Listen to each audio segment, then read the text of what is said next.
Good morning to all, my dear friends and senior and juniors. This is my first webinar platform. I'll lead the session in bilingual language, and to choose this topic, there are two reasons. One is, as a lawyer, we should update with the latest trend of law. The second is, as a judicial aspirants, all of you should know the or update the latest trend of law. I'll start the session with the words saying by my beloved Justice P. Devadass-J.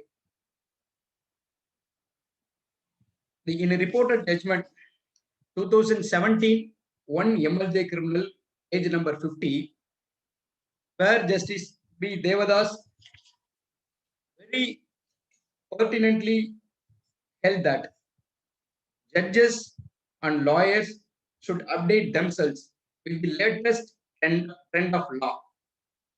Law is a living organism. It grows every day. Law must be dynamic and also pragmatic. And the law should not be static. This is what Justice P. Devadass-J held that. இந்த judgement வந்து வர்றதுக்கு முன்னாடி இத சொல்றதுக்கு முன்னாடி இவங்க சொல்றதுக்கு முன்னாடி என்ன சொல்ல விரும்புறேன் அப்படின்னா, இது வந்து ஒரு தூத்துக்குடியில நடந்த இஷ்யூ. ஒரு செஷன்ஸ் கோர்ட்ல ஆஃப்டர் கமிட்டல் ஒரு சார்ஜ் ஷீட் ஃபைல் பண்ணி அதை காக்னிசன்ஸ் எடுக்கிறாங்க. சார்ஜ் ஃப்ரேம் பண்ணும்போது டிஃபாக்டோ கம்ப்ளைனன்ட் வந்து filed a petition by stating that further investigation requires in this case. உடனே அந்த செஷன் ஜட்ஜ் என்ன பண்றாங்க, டிஃபாக்டோ complainant is not entitled for further investigation as per the judgment of Rita Nag case அப்படின்னு dismiss பண்றாங்க. அதை எடுத்துக்கிட்டு அவங்க ரிவிஷன் வர்றாங்க டிஃபாக்டோ கம்ப்ளைனன்ட். இது ஜஸ்டிஸ் தேவதாஸ் கிட்ட வருது. அவங்க சொல்றாங்க, no much water has flown under the bridge.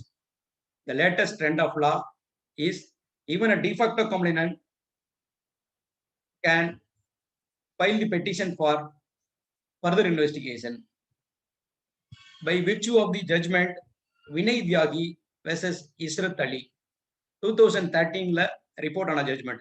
இந்த ஜட்ஜ்மெண்ட்டை சொல்லி இந்த கேஸை டிசைட் பண்ணும்போது லாஸ்டா அவங்க அப்படி சொல்றாங்க, judges and lawyers should update themselves with the latest trend of law.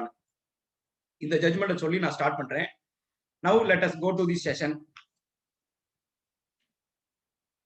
நம்ம பார்க்க போற ஃபர்ஸ்ட் ஜட்ஜ்மெண்ட் என்ன அப்படின்னா 164 ஸ்டேட்மெண்ட் ரிலேட்டடான ஜட்ஜ்மெண்ட். இது வந்து வெரி வெரி ரீசன்ட் ஜட்ஜ்மெண்ட். இது எப்ப கொடுத்துருக்காங்கன்னா 8/10/2020 criminal appeal number 659 of 2020.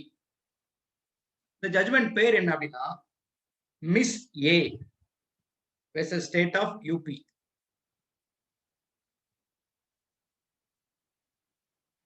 One 164 statement உடனே உங்களுக்கு அதுல ஒரு ஐடியா இருக்கலாம்.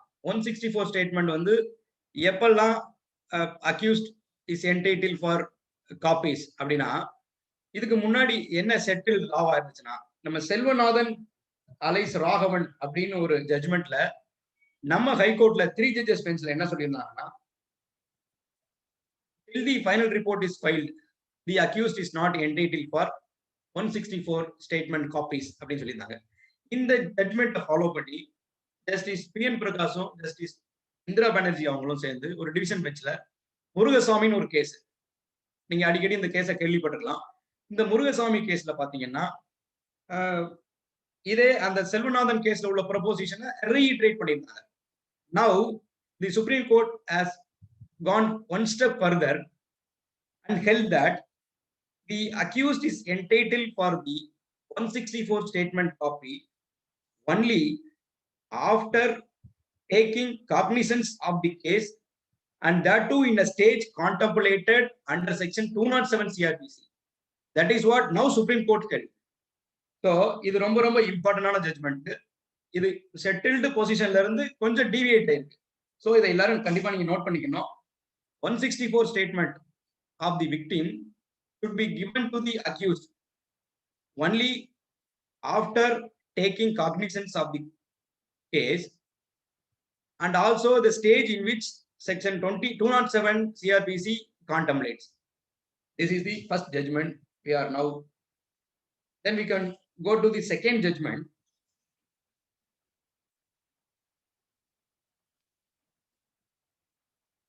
Ganesan versus state of Tamil Nadu. இது என்னன்னா அப்பீல் நம்பர் வந்து 680 of 2020. இது வந்து ஒரு 3 judges bench. ஏர்லியரா சொன்ன ஜட்மெண்ட்டும் 3 judges bench. இது ஒரு 3 judges bench ஜட்மெண்ட். இதுல என்ன டிசைட் பண்றாங்க அப்படின்னா ஸ்டெர்லிங் விட்னஸ் அப்படின்னா என்னன்னு அவங்க சொல்றாங்க. ஸ்டெர்லிங் விட்னஸ்னா என்ன அப்படின்னு சொல்றாங்கன்னா sterling witness should be of a very high quality and caliber, whose version should therefore be unassailable. இந்த மாதிரி சொல்றாங்க. ஸ்டெர்லிங் விட்னஸ்னா அந்த விட்னஸோட எவிடன்ஸ் வந்து should be a very high quality and caliber, அந்த மாதிரி சொல்றாங்க. இதுல இன்னொரு ப்ரொபோசிஷன் என்ன அரைவ் பண்ணிருக்காங்கன்னா, இது ஏற்கனவே செட்டில்டான விஷயம். Again the supreme court reiterates about the aspect. A solitary witness can be a sole basis for conviction, provided if it inspires confidence of the court. இந்த proposition நீங்க எல்லாம் கேள்விப்பட்டிருக்கலாம். Moreover, this proposition is contemplated in section 134 of Evidence Act. இதுக்கு வந்து ஒரு celebrated judgement இருக்கு. இந்த ஜட்மெண்ட்டை touch பண்ணாம நம்ம இந்த ஆஸ்பெக்ட்ல பேச முடியாது. எழுதிக்கோங்க. வடிவேலு தேவர் versus State of Madras. This is very old judgment, AR 1957, Supreme Court, page number 614. இதுல என்ன பண்றாங்கன்னா ஒரு 3 ஃபார்முலாஸ் வந்து இதுல சொல்றாங்க. எப்படி வந்து அந்த சாலிட்டரி விட்னஸ அப்ரிஷியேட் பண்றது, இந்த சாலிட்டரி விட்னஸோட எவிடன்ஸை எப்படி அப்ரிஷியேட் பண்றது அப்படின்னு இந்த ஜட்மெண்ட்ல சொல்லியிருக்காங்க. இந்த தியரி வந்து still it holds in the field. அதாவது அந்த சாலிட்டரி விட்னஸ் மட்டும் இருக்கிற கேஸ்ல அந்த விட்னஸோட எவிடன்ஸ் வந்து ஹோல்லி ரிலையபிளா இருக்கா அப்படின்னு பார்க்கணும். ஓகே, ஹோல்லி ரிலையபிளா இருந்துச்சுன்னா there can be no difficulty. அந்த ஜட்மெண்ட்டை அந்த விட்னஸோட எவிடன்ஸை அப்படியே ரிலை பண்ணிக்கலாம்.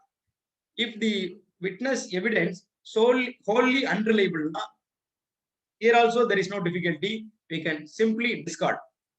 The third limb is very very important. If the evidence of solitary witness neither wholly reliable nor wholly unreliable, இந்த மாதிரி சிச்சுவேஷன்ல என்ன மாதிரி மெத்தட் அடாப்ட் பண்ணணும் அப்படின்னா, the court should seek the independent corroboration from the other material particulars. இந்த மாதிரி இதை பார்க்க சொல்லியிருக்காங்க. அப்ப அந்த சாலிட்டரி விட்னஸை தவிர வேற எந்த விட்னஸுமே இல்ல, ஒரு இண்டிபெண்டன்ட் கராபரேஷன் பண்ற அளவுக்கு மெட்டீரியல் இல்லை அப்படின்னா அவ்வளவுதான், அந்த எவிடன்ஸ் வந்து ரிலை பண்ண தேவையில்லை. That is what the supreme court held. அடுத்த ஜட்மெண்ட் ரொம்ப ரொம்ப இம்பார்ட்டன்டான ஜட்மெண்ட். நான் இவ சொல்ற ஜட்மெண்ட்ஸ் ஃபுல்லாமே வந்து ரொம்ப ரொம்ப இம்பார்ட்டன்டான ஜட்மெண்ட்ஸ். மோரோவர் இது எல்லாமே 3 ஜட்ஜஸ் பெஞ்ச், 5 ஜட்ஜஸ் பெஞ்ச் அந்த மாதிரி தான் வரும். So kindly take note of it. Next judgment Anokhila versus state of MP. இது ஒரு ரொம்ப ரொம்ப முக்கியமான judgment. AIR 2020 Supreme Court, page number 232.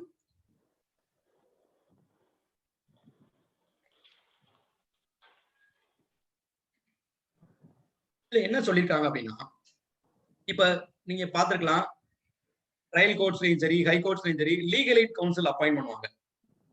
இப்ப ஒரு மர்டர் கேஸா இருக்கு அப்படின்னா லீகல் எய்ட் கவுன்சில் அப்பாயிண்ட் பண்ணணும்னா அந்த legal eight council should have acquired the minimum 10 years bar experience. அதாவது மினிமம் 10 years எக்ஸ்பீரியன்ஸ் உள்ள அட்வொகேட்டை மட்டும்தான் இந்த லீகல் எய்ட் கவுன்சில தட் டு இந்த மர்டர் கேஸ்ல அப்பாயிண்ட் பண்ண முடியும் அப்படின்னு ஒரு ஃபார்முலா இங்க ஒரு கைட்லைன் ஃபார்ம் பண்றாங்க. அதுல மொத்தம் ஒரு 3 கைட்லைன் ஃபார்ம் பண்றாங்க. நான் அதை உங்களுக்காக வாசிக்கிறேன். ஃபர்ஸ்ட் கைட்லைன் வந்து in all cases where there is a possibility of life sentence or death sentence, learned advocates who have put in minimum of 10 years practice at the bar alone to be considered to be appointed as amicus curiae or legal aid counsel to represent the accused. Second guideline enna, in all matters dealt with by High Court concerning confirmation of death sentence, senior advocate of the court must be considered to be appointed. அதாவது in a case with regard to death sentence na senior advocate இருப்பாங்க, designated senior advocate, அவங்க தான் first choice. If they are not available na இந்த first guideline பிரகாரம் 10 yearsக்கு minimum 10 years உள்ள advocate இதுல நம்ம engage பண்ணிக்கலாம்னு சொல்றாங்க. அடுத்து third guideline என்னன்னா, இப்படி அவங்களை அப்பாயின்ட் பண்ணிட்டா அவங்களுக்கு வந்து ஒரு ரீசனபிள் டைம் கொடுக்கணும் அதை படிக்கிறதுக்காக, அந்த கேஸை வந்து ப்ரிப்பேர் பண்றதுக்காக. இங்க என்ன அப்படி டைம் ஃப்ரேம் பண்ணாங்க அப்படின்னா, minimum third guideline minimum 7 days of reasonable time to be provided to enable the council to prepare the matter.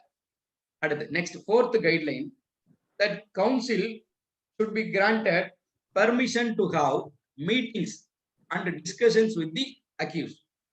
இந்த 4 கைட்லைன்ஸ் ஃப்ரேம் பண்றாங்க. இது ஏன் இப்படி ஃப்ரேம் பண்ணாங்க அப்படின்னா, இந்த கேஸ்ல ஒரு லீகல் எய்ட் கவுன்சில் அப்பாயின்ட் பண்ணியிருந்தாங்க.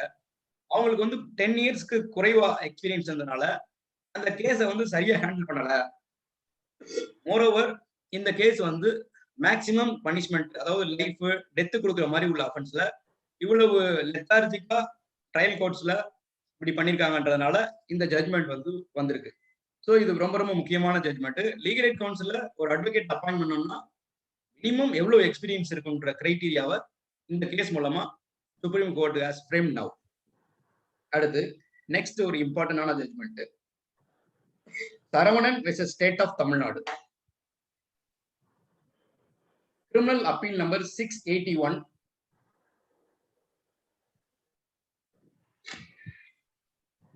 of 2020. இது வந்து பாத்தீங்கன்னா ஒரு 3 judges bench ஜட்மெண்ட். இதுல என்ன சொல்றாங்க அப்படின்னா, இந்த ஜட்மெண்ட் வந்து பாத்தீங்கன்னா நம்ம எங்க மதுரை ஹைகோர்ட்ல இருந்து போன ஜட்மெண்ட். இதுல ஒரு பிரீஃபா அந்த கேஸை பத்தி உங்களுக்கு சொல்லிக்கிறேன்.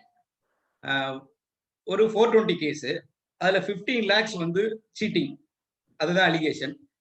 437ல மேஜிஸ்ட்ரேட் கோர்ட்ல கேஸ் ஃபைல் பண்ணோன்னே மேஜிஸ்ட்ரேட் கோர்ட்ல வந்து அபிடவிட் போடுறாங்க அந்த அக்யூஸ்டோட ஒய்ஃப், நான் வந்து ஒரு 7 lakhs வந்து பே பண்றேன், பெயில் கொடுங்க அப்படின்னு. ஸோ அதை பேஸ் பண்ணி அவங்க பெயில் ஆர்டர் போடுறாங்க. பட் அவங்களால 7 lakhs மொபிலைஸ் பண்ண முடியல. சப்சிக்வெண்டா அந்த பெயில் அப்படி நின்றுது. அவர் உள்ளேயே இருக்கிறாரு. ஒரு 90 நாள் கடந்துருது. கடந்ததுக்கு அப்புறம் அவங்க செஷன்ஸ் கோர்ட்டுக்கு போறாங்க. செஷன்ஸ் கோர்ட்டுக்கு போய் அங்க போய் அவங்க என்ன ப்ளீ எடுக்கிறாங்கன்னா, இந்த மாதிரி more than 90 days the accused is in custody. Moreover, the investigation has not filed the charge sheet.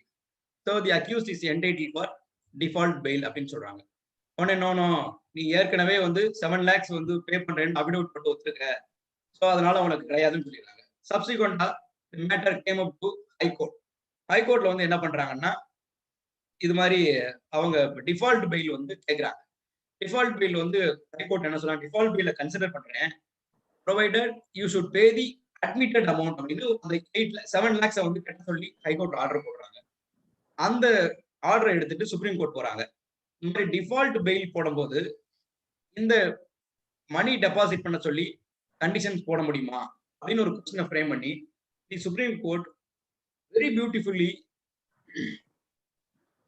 enlightened the position now that, எழுதிக்கோங்க, the consideration of regular bail is altogether different from the consideration of default bail. The consideration of regular bail is altogether different from the consideration of default bail.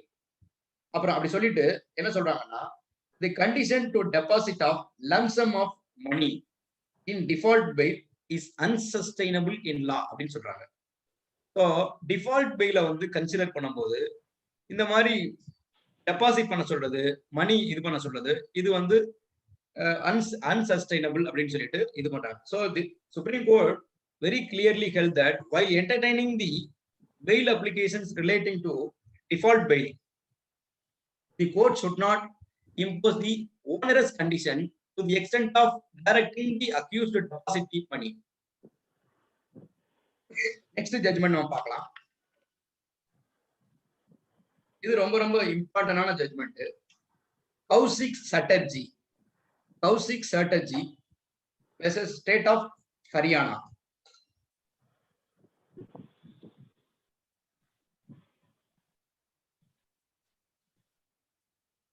இந்த judgment என்னைக்கு வந்திருக்குன்னா 30/9/2020. இது ஒரு transfer பெட்டிஷன்ல இந்த judgement வருது. இதுல பாத்தீங்கன்னா supreme கோர்ட்ல அதுவும் நம்ம இங்க இருந்து போன ஜஸ்டிஸ் வி ராமசுப்ரமணியம் ரொம்ப கிளியராவே சொல்லிட்டாங்க. In a criminal case, the issue relating to lack of territorial jurisdiction has to be decided only by the trial court. A transfer கேக்குறாங்க on the ground that the lack of territorial jurisdiction. அந்த கிரவுண்ட்ல அவங்க transfer போகும்போது no that issue only has to be looked into by the trial court அப்படின்னு சொல்லி அந்த ஜட்மெண்ட்ல சொல்றாங்க. Moreover இந்த ஜட்மெண்ட்ல இன்னொரு விஷயம் என்ன அப்படின்னா 1677ல இருந்து 184 வரைக்கும் உள்ள சிஆர்பிசி செக்ஷன்ஸ் வந்து இந்த ஜூரிஸ்டிக்ஷனை பத்தி சொல்லுது. இந்த அவ்வளவு செக்ஷன்ஸையும் ரொம்ப எலாபரேட்டா எக்ஸ்ட்ராக்ட் பண்ணி இந்த ஜட்மெண்ட்ல சொல்லியிருக்காங்க. மோரோவர் இதுல என்ன சொல்றாங்கன்னா 461 and 462 சிஆர்பிசி பத்தி டீல் பண்றாங்க. 461ல கிளாஸ் எல் அத பத்தி சொல்ல வரும்போது, அதாவது 461 462 என்ன சொல்லுதுன்னா, the irregularities which vitiate the proceedings, irregularities which will not vitiate the proceedings அப்படின்னு அந்த ரெண்டு வகையா அதை நான் பிரிக்கிறோம். அதுல ஒரு 16 இன்ஸ்டன்ஸ் இருக்கும், இதுல ஒரு 9 இன்ஸ்டன்ஸ் இருக்கும். அதுல சொல்லும் போது இந்த 461 எல்ல ஹைலைட் பண்றாங்க. அதை என்ன சொல்றாங்க அப்படின்னா, if a judicial magistrate not being empowered by law to try an offender wrongly tries him, that proceeding shall be void ab initio அப்படின்னு சொல்றாங்க. சோ இது ரொம்ப ரொம்ப முக்கியமான ஜட்ஜ்மெண்ட். டெரிட்டோரியல் அந்த கிரவுண்ட்ல டிரான்ஸ்ஃபர் கேட்க முடியாதுன்னு சொல்றாங்க. இந்த ஜட்ஜ்மெண்ட் எல்லாருமே கொஞ்சம் கோ த்ரூ பண்ணுங்க. இதுல சிஆர்பிசில most of the sections have been deftly and elaborately dealt with. இது ரொம்ப இம்பார்ட்டன்டான ஜட்ஜ்மெண்ட். நெக்ஸ்ட் ஜட்ஜ்மெண்ட் நம்ம பார்க்க போறோம். இது பாத்தீங்கன்னா ஒரு ரொம்ப ரொம்ப முக்கியமான judgment. Union of India versus Sriharan alias Murugan. இது வந்து ஒரு கான்ஸ்டிடியூஷன் பெஞ்ச் ஜட்ஜ்மெண்ட். இந்த ஜட்ஜ்மெண்ட் பாத்தீங்கன்னா 2016 1 SCC பேஜ் நம்பர் 1ல ரிப்போர்ட் ஆயிருக்கு.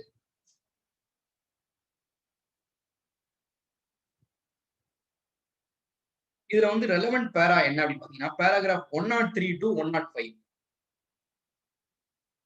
இந்த ஜட்ஜ்மெண்ட்ல என்ன சொல்றாங்க அப்படின்னா, இப்ப நீங்க பாத்துக்கலாம், அதாவது லைஃப் சென்டென்ஸ் கொடுப்பாங்க ட்ரையல் கோர்ட்ல. ட்ரையல் கோர்ட் வந்து is empowered to impose life sentence, that is sessions court. Sessions court is empowered to impose the life sentence.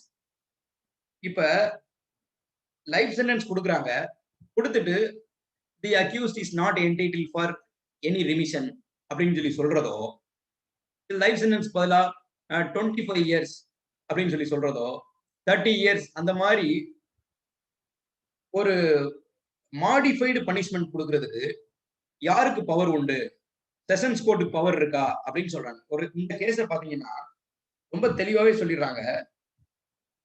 The constitutional courts, namely High Court and Supreme Court alone have the power to impose a modified punishment providing any specific term of incarceration or till the end of convict's life as an alternate to death penalty.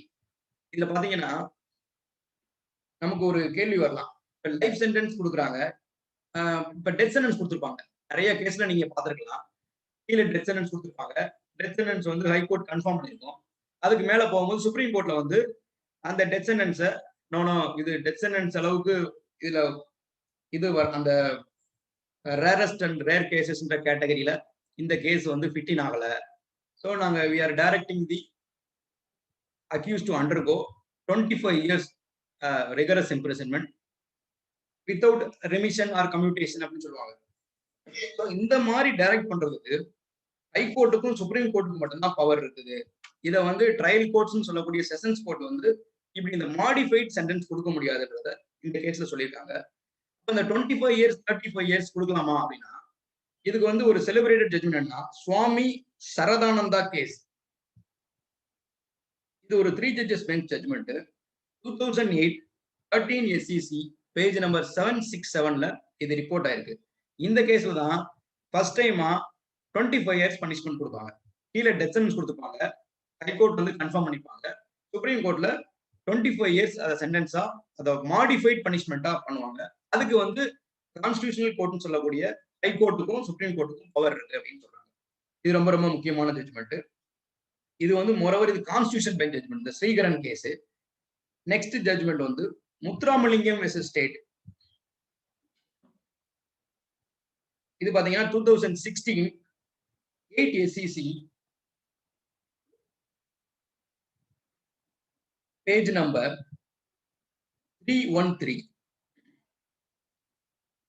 இது வந்து ரொம்ப ரொம்ப இம்பார்ட்டன்டான judgement. இந்த judgment பாத்தீங்கன்னா எங்க மதுரை ஹைகோர்ட்ல இருந்து போன ஜட்ஜ்மெண்ட்.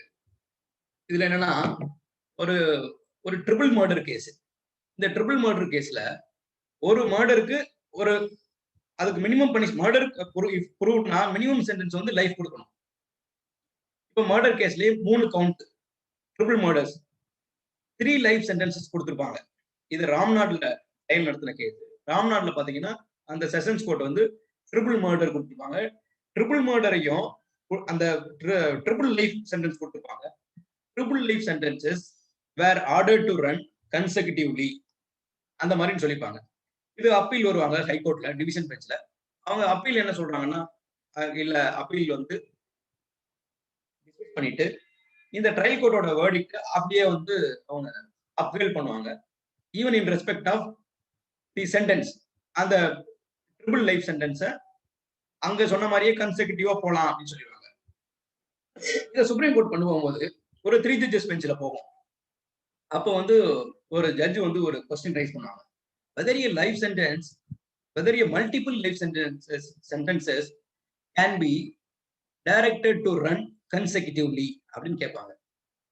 எப்படி அதை இப்போ 3 லைஃப் சென்டென்சஸும் கன்செக்யூட்டிவா எப்படி போக முடியும் இந்த மாதிரி அப்படின்னு கேட்கும்போது இத அந்த 3 judges பெஞ்ச் வந்து இதை கான்ஸ்டிடியூஷன் பெஞ்சுக்கு ரெஃபர் பண்ணுவாங்க. அதுல இந்த Muthuramalingam versus state of Tamil Nadu. அதுல என்ன சொல்லுவாங்கன்னா life sentence means the entire life of a person or a natural lifespan of a person. ஒரு லைஃப் சென்டென்ஸ் இருக்க முடியும்.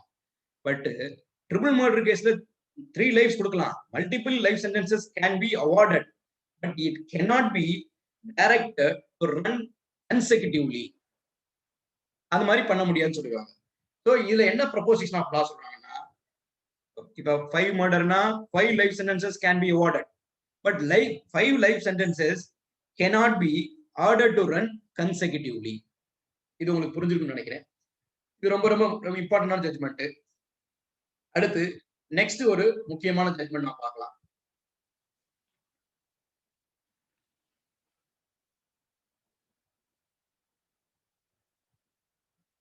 இது வந்து நம்ம எங்க மதுரை ஹைகோர்ட்டோட டிவிஷன் பெஞ்ச் ஜட்ஜ்மெண்ட். ரொம்ப ரொம்ப ரீசெண்டா வந்து ஜட்ஜ்மெண்ட். இது வந்து ஒரு ரெஃபரன்ஸ் வருது. கரூர் செஷன் ஜட்ஜ் வந்து ஒரு ரெஃபரன்ஸ் அனுப்புறாங்க. ஒரு போக்சோ கேஸ்ல மகிழா அந்த ஸ்பெஷல் கோர்ட்ல வந்து ஆன்டிசிபேட்டரி பெயில் போடுறாங்க. உடனே அந்த ஸ்பெஷல் கோர்ட் ஜட்ஜ் என்ன சொல்றாங்கன்னா நோ பெட்டிஷன் ரிட்டர்ன் பண்றாங்க by stating that this court has no jurisdiction to entertain the anticipatory bail applications in respect of POCSO cases சொல்லி அவங்க அதை ரிட்டர்ன் போடுறாங்க. சப்சிக்வெண்டா அதுல பெயில் வந்து செஷன்ஸ் கோர்ட்ல ஃபைல் பண்றாங்க. செஷன்ஸ் கோர்ட்ல ஃபைல் பண்ண செஷன்ஸ் கோர்ட் ஜட்ஜ் வந்து இங்க ரெஃபரன்ஸ் கேட்கறாங்க ஹைகோர்ட்ல அண்டர் செக்ஷன் 395 சிஆர்பிசில. இந்த மாதிரி ஆன்டிசிபேட்டரி பெயில் வந்து வெதர் போக்சோ கேஸ்ல வந்து லை ஆகுமா லை ஆகாதா அப்படின்னு இதுல வந்து ஒரு ரெஃபரன்ஸ் கேட்டதுல ஒரு டிவிஷன் பெஞ்ச் கான்ஸ்டியூட் பண்ணி இதுல என்ன சொல்லியிருக்காங்கன்னா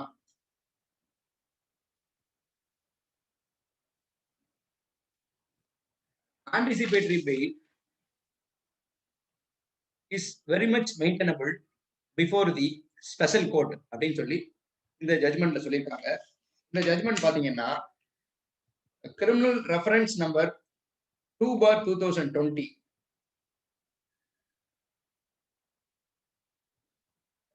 என்னைக்கு இது ஜட்மெண்ட் வந்திருக்குன்னா 30/9/2020 அந்த ஜட்மெண்ட் வந்திருக்குது.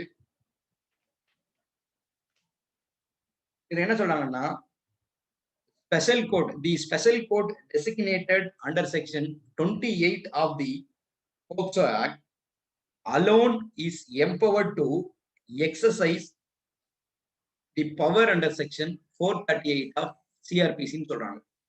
So anticipatory bail is very much maintainable. இன்னொரு இஷ்யூவையும் இதை ரொம்ப கிளியர் பண்றாங்க. என்னன்னா, ப்ரீ எஃப்ஐஆர் ஸ்டேஜ்லயே நம்ம ஆன்டிசிபேட்டரி பெயில் போடலாம். பாத்தீங்கன்னா, ஆன்டிசிபேட்டரி பெயில் போடணும்னா என்ன வேணும்? What is the condition precedent for anticipatory bail அப்படின்னா, this is settled law. Apprehension alone is a condition precedent. Mere apprehension is sufficient to approach the courts for anticipatory bail. Anticipatory bail வந்து 438ல either we can approach the sessions court or the high court. இந்த 438ல ரெண்டு கோடையும் approach பண்ணிக்கலாம். அதுக்கு என்ன வேணும்னா apprehension மட்டும் இருந்தா போதும். The registration of FIR is not the condition precedent for anticipatory bail. Even prior to the registration of FIR வந்து anticipatory bail கேட்டுக்கலாம். அதுவுமே இந்த ஜட்மெண்ட்ல கிளாரிஃபை பண்ணிருக்காங்க. ஈவன் ப்ரீ எஃப்ஐஆர் ஸ்டேஜ்ல ஆன்டிசிபேட்டரி bail போடலாம். That too before the special court constituted under section 28 of the POCSO Act. Right, next case நம்ம போலாம். முன்னாடி இன்னொரு ஜட்மெண்ட் நான் உங்களுக்கு சொல்ல விரும்புறேன். அதாவது இந்த ரெஃபரன்ஸ் முன்னாடியே பாத்தீங்கன்னா 2017ல ஒரு ஜட்மெண்ட் வந்திருக்கு. அது பாத்தீங்கன்னா 17/3/2017ல the registrar judicial versus Krishnasamy Naidu அப்படின்னு ஒரு ஜட்மெண்ட். அதுல பாத்தீங்கன்னா justice PN Prakash, justice Nagamuthu அவங்க கொண்ட அந்த டிவிஷன் பெஞ்சில் என்ன சொல்லிருக்காங்கன்னா, ஸ்பெஷல் கோர்ட்னு சொல்லக்கூடிய, அதாவது ஈவன் SC/ST ஆக்ட் கேசஸ் விசாரிக்கக்கூடிய ஸ்பெஷல் கோர்ட்னாலும் சரி, POCSO ஆக்ட் கேசஸ் விசாரிக்கக்கூடிய ஸ்பெஷல் கோர்ட்னாலும் சரி, அவங்களுக்கு வந்து அந்த ரிமாண்ட் பவர் அவங்களுக்கே இருக்கு. 167 அவங்களே எக்ஸசைஸ் பண்ணிக்கலாம். இது வந்து எதுல ரிப்போர்ட் ஆயிருக்குன்னா 2017 CTCல இருக்குங்க. எனக்கு எக்ஸாக்டா தெரியல, பட் இது கனூன்லயுமே அவைலபிளா இருக்கு. 17/3/2017 reported date the registrar judicial versus Krishnasamy Naidu. அதுல ஒரு 6 கைட்லைன் கொடுப்பாங்க. அந்த 6 கைட்லைன்ல 6வது கைட்லைன்லயே சொல்லியிருக்காங்க, இந்த மாதிரி இந்த ஸ்பெஷல் கோர்ட் வந்து is having power to entertain the bail applications அப்படின்னு சொல்லியிருக்காங்க. வேற ஸ்பெசிபிக்கா ஏபி வரும் வரலன்னு சொல்லல, பட் பெயில் அப்ளிகேஷன்ஸை எக்ஸசைஸ் பண்றதுக்கு ஸ்பெஷல் கோர்ட்ஸ்க்கு பவர் இருக்கு அப்படின்னு சொல்லி அவங்க முடிச்சிருக்காங்க. மோரோவர் அந்த கேஸ்ல பாத்தீங்கன்னா ஆன்டிசிபேட்டரி பெயில் பொறுத்தளவுக்கு ஸ்பெஷல் கோர்ட்னு சொல்லக்கூடிய அந்த SC/ST ஆக்ட் கேசஸ் கோர்ட்ல வராது. Because there is a bar under section 18 of the SC/ST Act. So இந்த ஜட்மெண்ட் வந்து has not been brought to the knowledge of the present case. அதாவது இந்த ரெஃபரன்ஸ்ல வந்து இந்த கேஸை வந்து சைட் பண்ணல. Whereas this is even in the year of 2017 it is settled. அடுத்து நெக்ஸ்ட் கேஸ் நான் பார்க்கலாம்.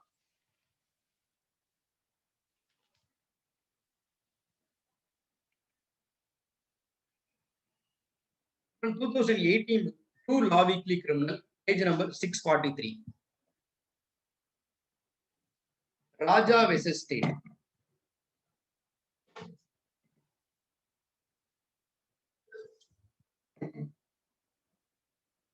இது ரொம்ப ரொம்ப இம்பார்ட்டன்டான judgement.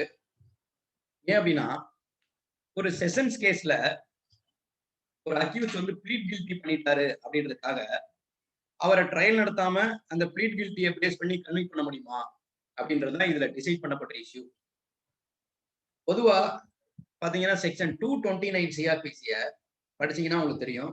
229 CRPC should be read in tune with the Article 21 of the Constitution of India.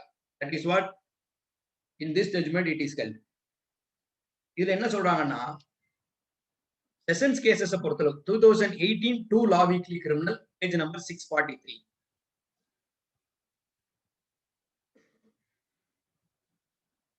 Even when the accused pleads guilty in a case like grave in nature, the full-fledged trial should have been taken place. The discretion envisaged in 229 CRPC must be exercised judiciously அப்படின்னு இந்த கேஸ்ல சொல்லியிருக்காங்க. இந்த கேஸை பத்தி நான் உங்களுக்கு பிரீஃபா ஒரு 2 நிமிஷம் சொல்றேன். இது என்ன கேஸ் அப்படின்னா, ஒரு NDPS ஆக்ட் இன்வால்வ் ஆன கேஸ். ட்ரையல் கோர்ட்ல வந்து 4 years கன்விக்ஷன் பண்ணிருப்பாங்க. எப்படின்னா ட்ரையல் கோர்ட்ல ட்ரையலே நடந்திருக்காது. NDPS கோர்ட்ல ட்ரையலே நடந்திருக்காது.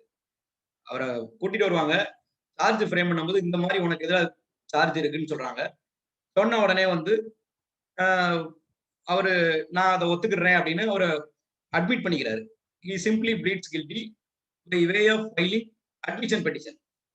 இதை பேஸ் பண்ணி இன்ஸ்டன்டா அவருக்கு வந்து 4 years கன்விக்ஷன் கொடுத்துறாங்க. அந்த என்ன அஃபென்ஸ்ல அவரை சார்ஜ் பண்ணியிருந்தாங்களோ அந்த அஃபென்ஸுக்கு பாத்தீங்கன்னா 10 years வரைக்கும் பனிஷ்மெண்ட் கொடுக்கலாம். நார்மலா இப்ப NDPS ஆக்ட்லாம் பாத்தீங்கன்னா அது வந்து ஒரு ஃபவுலர்தி கிரைம், மேக்சிமம் பனிஷ்மெண்ட்னா கொடுக்கலாம். அந்த கேஸ்ல அந்த மாதிரி கொடுத்துருப்பாங்க. அது அப்பீல் வரும். அப்பீல் வரும்போது பாத்தீங்கன்னா அதுல சொல்றாங்க இந்த மாதிரி ட்ரையலே நடக்கல அந்த கேஸ்ல அப்படின்ற பிளீ வந்து எடுக்கப்பட்டது. ட்ரையலே நடக்காம எப்படி கன்விக்ட் பண்ணாங்க அப்படின்னு பார்க்கும்போது இவர் வந்து the accused pleads guilty the way of filing admission petition அப்படின்னு ப்ராசிக்யூஷன் தரப்புல சொன்னாங்க. உடனே இந்த பக்கம் என்ன சொல்றாங்கன்னா இல்ல இது வந்து ஒரு கிரேவ் இன் நேச்சரான ஒரு அஃபென்ஸ், இதுல வந்து full fledged trial to fair trial as envisaged in article 21 should have been taken place. இங்க வந்து ஆர்டிகல் 21 வயலேட் ஆயிருக்கு அப்படின்னு ஒரு பிளீ எடுக்கப்பட்டு நம்ம மதுரை பெஞ்சில தான் இந்த ஜட்மெண்ட் கொடுத்தாங்க.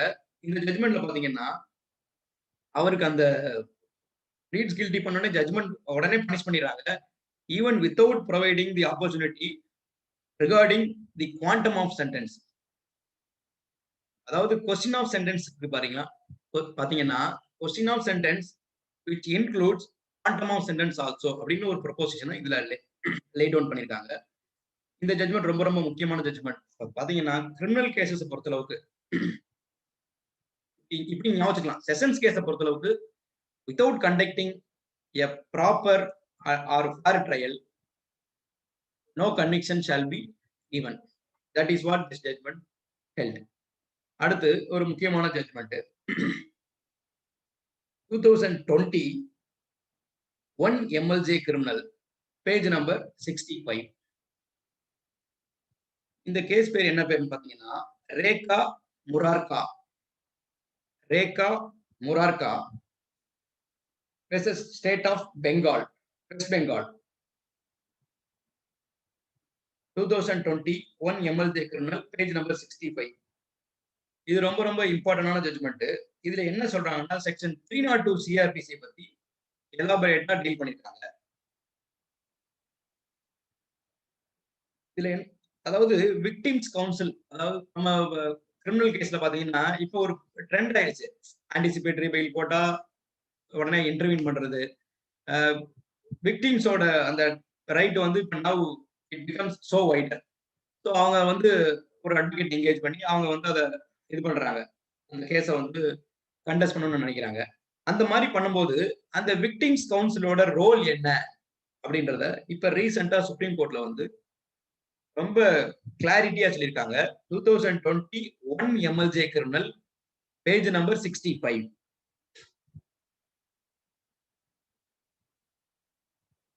இப்ப ட்ரையல் நடக்குன்னு வச்சுக்கோங்களேன். இப்ப விக்டிம் சைட்ல ஒரு அட்வொகேட் இருக்காரு, ப்ராசிக்யூட்டர் இருப்பாரு, அவர் அஸ் யூசுவலா ப்ராசிக்யூட்டர் இருப்பாரு, ஒரு விக்டிம்ஸ் கவுன்சில் இருக்காங்க அப்படின்னா இந்த ப்ராசிக்யூட்டரோட ரோலை வந்து இந்த விக்டிம்ஸ் கவுன்சிலோட ரோல் வந்து ஓவர் கம் பண்ண முடியாது. ரெண்டாவது, இதுல இந்த விக்டிம்ஸ் கவுன்சில் வந்து விட்னஸை வந்து சீஃப் எடுக்க முடியுமா, கிராஸ் பண்ண முடியுமா, ஏதாவது கேள்வி கேட்க முடியுமா அப்படின்றதெல்லாம் டிஸ்கஸ் பண்ணிருக்காங்க. இதுல பண்ணிட்டு இதுல என்ன சொல்றாங்கன்னா ரொம்ப சூப்பரா ரொம்ப கிளியர் கட்டா சொல்லிட்டாங்க. எல்லாருமே இதை கொஞ்சம் நோட் பண்ணிக்கோங்க. Victims council has a limited right of assisting the prosecution. Victims counsel has a limited right of assisting the prosecution, which may extend to suggesting questions to the court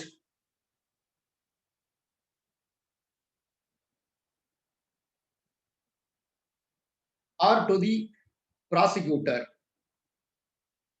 but not putting them by himself to the witnesses. ஒன்னு. ரெண்டாவது,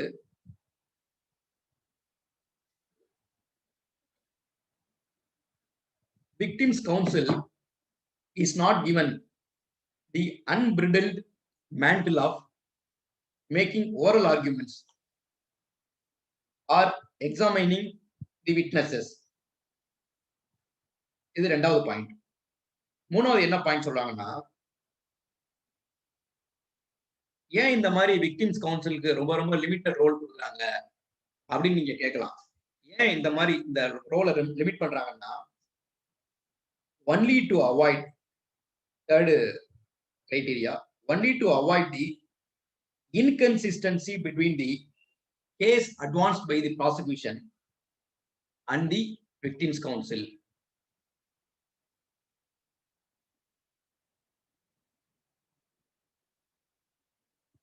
இந்த ஏரியால பாத்தீங்கன்னா, நம்ம high court judgment ஒன்று இருந்துச்சு, Sathyavani Ponrani versus Samuel ராஜ்னு 2010 2 MWN criminal 273 report ஆயிடுச்சு. 2010 2 MWN கிரிமினல் 273. இந்த ஜட்மெண்ட் வந்து சுப்ரீம் கோர்ட்ல ரெஃபர் பண்ணிருக்காங்க. பட் திஸ்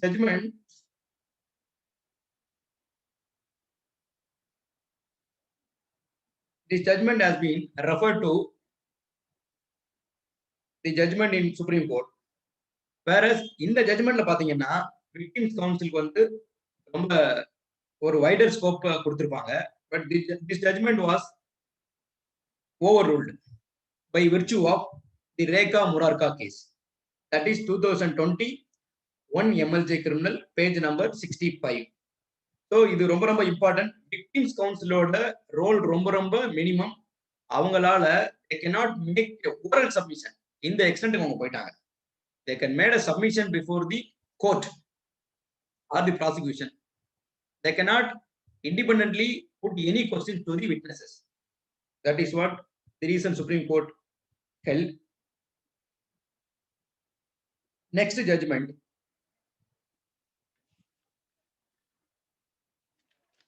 இது ரொம்ப ரொம்ப இம்பார்ட்டன்டான judgement. 65B class 4 of Evidence Act.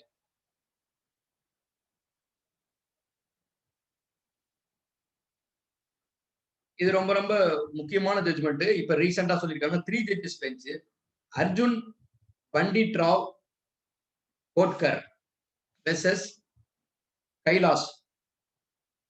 இது பாத்தீங்கன்னா 2020 SEC ஆன்லைன்ல பேஜ் நம்பர் 571ல ரிப்போர்ட் ஆயிருக்கு. அர்ஜுன் பண்டிட் ராவ் வெர்சஸ் கைலாஷ்.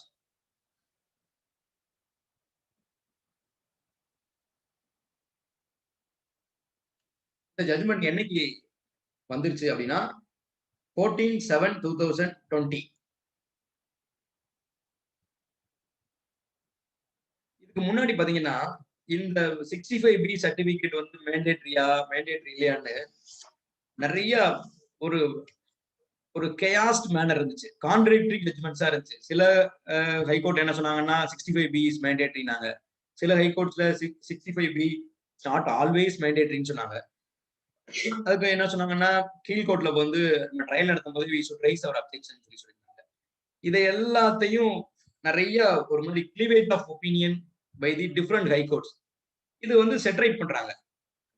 இது ஃபர்ஸ்ட் இந்த 65B வந்து எந்த கேஸ்ல டீல் பண்றாங்கன்னா, நவ்ஜோத் சிங் சித்துன்னு ஒரு கேஸ்ல ஃபர்ஸ்ட் இதை டீல் பண்றாங்க. சப்சிக்வெண்டா அன்வர் வெர்சஸ் பஷீர்னு ஒரு கேஸ் வருது. அந்த கேஸ்ல பாத்தீங்கன்னா 65B சர்டிபிகேட் வந்து மேண்டேட்டரி அப்படின்னு சொல்லி 3 judges பேஜ்ல சொல்லிருக்காங்க. அதுக்கப்புறம் பாத்தீங்கன்னா தொமசோ ப்ரூனோ அப்படின்னு ஒரு ஜட்மெண்ட், அது 3 judges பெஞ்ச். அதுல என்ன சொல்றாங்கன்னா 65B சர்டிபிகேட் வந்து இஸ் நாட் ஆல்வேஸ் மேண்டேட்டரின்றாங்க. சோஃபி முகமது கேஸ்னு ஒரு கேஸ் வருது. அதுலயும் அதே மாதிரி இஸ் நாட் ஆல்வேஸ் மேண்டேட்டரின்னு அந்த அன்வர் கேஸ்ல உள்ளத டைல்யூட் பண்ற மாதிரி போகுது. இப்ப இந்த பொசிஷன் ஃபுல்லா வந்து now it has been set right by the judgment of Arjun Pandit. இதுல என்ன சொல்லிருக்காங்கன்னா 65B class 4 certificate is mandatory. At what time அப்படின்னா, if the original document itself is produced அப்படின்னா the required certificate is unnecessary. எழுதிக்கோங்க. if original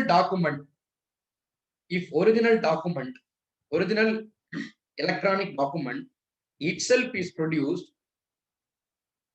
the required certificate is unnecessary. Otherwise, the certificate under section 65B is sine qua non அப்படின்னு சொல்றாங்க.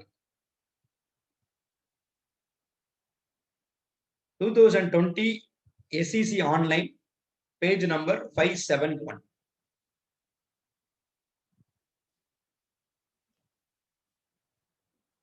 இது ரொம்ப ரொம்ப ஒரு எக்ஸலண்டான judgement. இதுல வந்து இந்த என்டையர் இஷ்யூவும் செட்டரேட் பண்ணிட்டாங்க. இதுல பாத்தீங்கன்னா தொமசோ ப்ரூனோ கேஸை ஓவர்ரூல் பண்ணிடுறாங்க, சோஃபி முகமது கேஸையும் ஓவர்ரூல் பண்ணிடுறாங்க. பண்ணிட்டு அன்வர் கேஸ்ல சொன்ன விஷயத்த அப்படியே ரீஇட்டரேட் பண்ணாங்க. என்ன சொல்றாங்கன்னா, if original document itself is ப்ரொடியூஸ்னா அது தேவையில்லை, 65B சர்டிபிகேட் தேவையில்லை. If original document itself is not ப்ரொடியூஸ்னா 65B certificate is very much necessary and it is mandatory சொல்லி முடிக்கிறாங்க. ஸோ ரொம்ப ரொம்ப முக்கியமான ஜட்ஜ்மெண்ட். இது அகாடமிக்காவும் தேவைப்படும், உங்களுக்கு எக்ஸாம் எழுதுறவங்களுக்கு இதுல இருந்து கொஸ்டின் வர்றதுக்கும் வாய்ப்பு இருக்கு.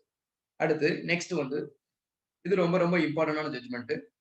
Mukesh Singh versus state narcotic branch of Delhi. இது பாத்தீங்கன்னா 5 ஜட்ஜஸ் பெஞ்ச். இது ஒரு கான்ஸ்டிடியூஷன் பெஞ்ச் ஜட்ஜ்மெண்ட்.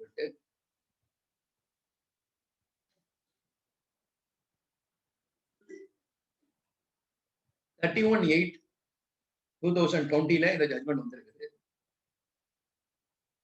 இந்த கேஸ் இதுல வந்து டிக்டத்தை உங்களுக்கு சொல்றேன், நோட் பண்ணிக்கோங்க. இல்ல இதுக்கு முன்னாடியே நான் வந்து இதை பத்தி ஒரு பிரீஃபா ஒரு சின்ன நோட் உங்களுக்கு கொடுக்குறேன். என்னன்னா, மோகன்லால் அப்படின்னு ஒரு கேஸ் வந்துச்சு, ஒரு 3 ஜட்ஜஸ் பெஞ்ச் ஜட்ஜ்மெண்ட்.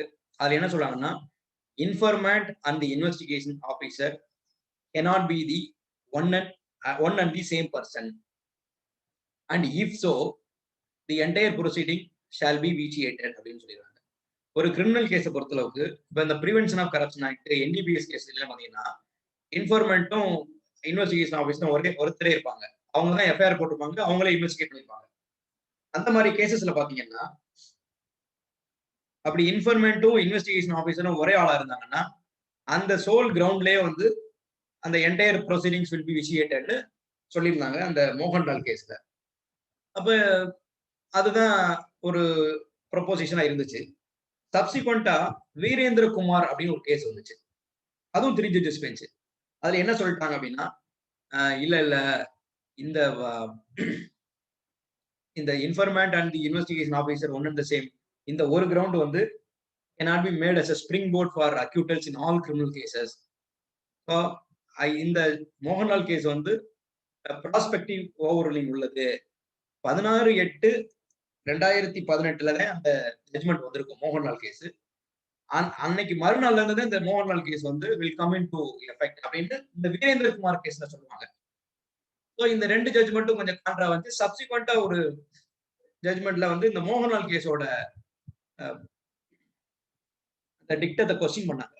இது எப்படி சரியா இருக்க முடியும், இந்த ஒரு பாயிண்ட்ல என்டையர் ப்ரொசீடிங்ஸும் ஷால் கோ அப்படின்னா எப்படி வந்து அந்த ஒரு கிரிமினல் கேசஸ் நிற்கும், இது பெரும்பாலும் மோஸ்ட் ஆஃப் தி கேசஸ்ல இது இருக்குமே அப்படின்னு இதை கொஸ்டின் பண்ணி இந்த மோகன்லால் கேஸ், வீரேந்திர குமார் கேஸ், இது எல்லாத்தையும் சேர்ந்து கான்ஸ்டிடியூஷன் பெஞ்சுக்கு ரெஃபர் பண்றாங்க. அந்த கான்ஸ்டிடியூஷன் பெஞ்ச் ஜட்ஜ்மெண்ட் தான் இந்த முகேஷ் சிங் கேஸ். இதுல என்ன சொல்றாங்க அப்படின்னா, எழுதிக்கோங்க. இன் a case where the informant himself is the investigator, in a case where the informant himself is the investigator, by that itself cannot be said that the investigation is vitiated on the ground of bias. Mohanlal case is overruled now.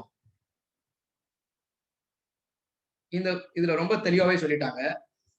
accused is not entitled to acquittal just because complainant probed the case or complainant investigated the case. இதனால பண்ண முடியாதுன்னு சொல்றாங்க.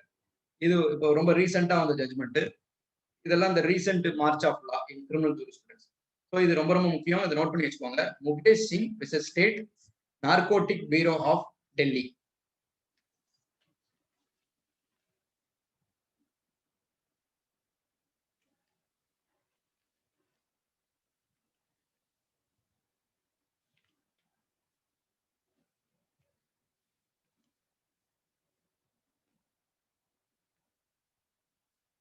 அதுக்கப்புறம் இன்னொரு முக்கியமான case உங்களுக்கு சொல்றேன்.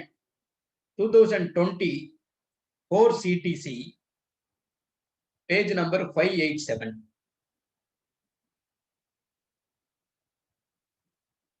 Kashi versus state of Tamil Nadu.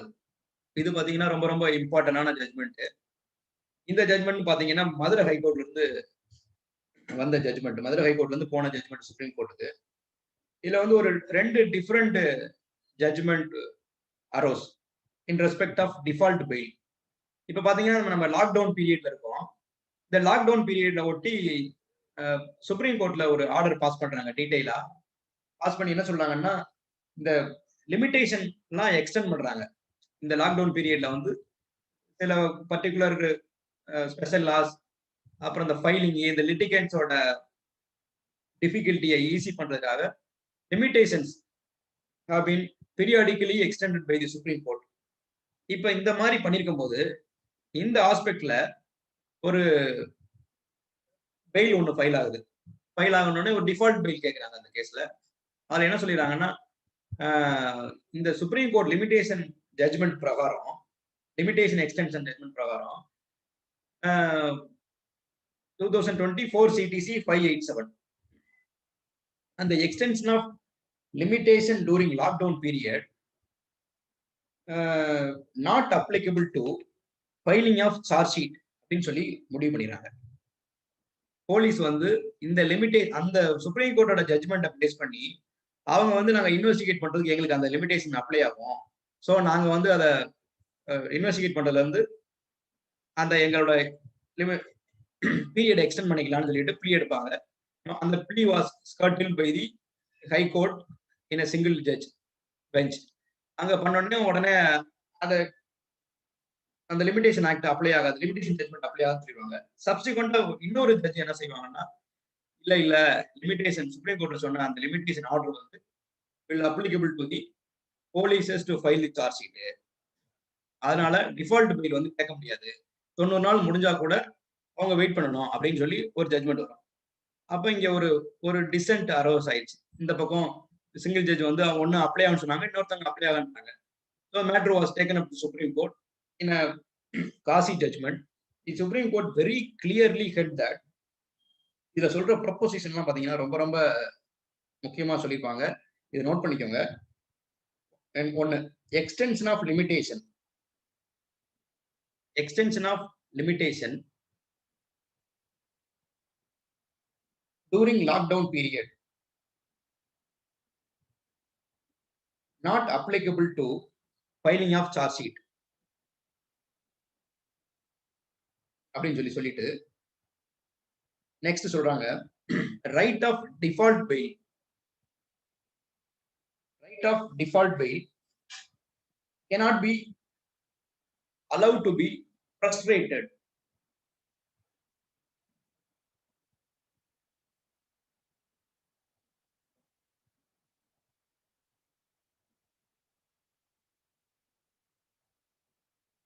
இன்னொரு பாயிண்ட் சொல்றாங்க, apex court never intended to curtail personal liberty of a person.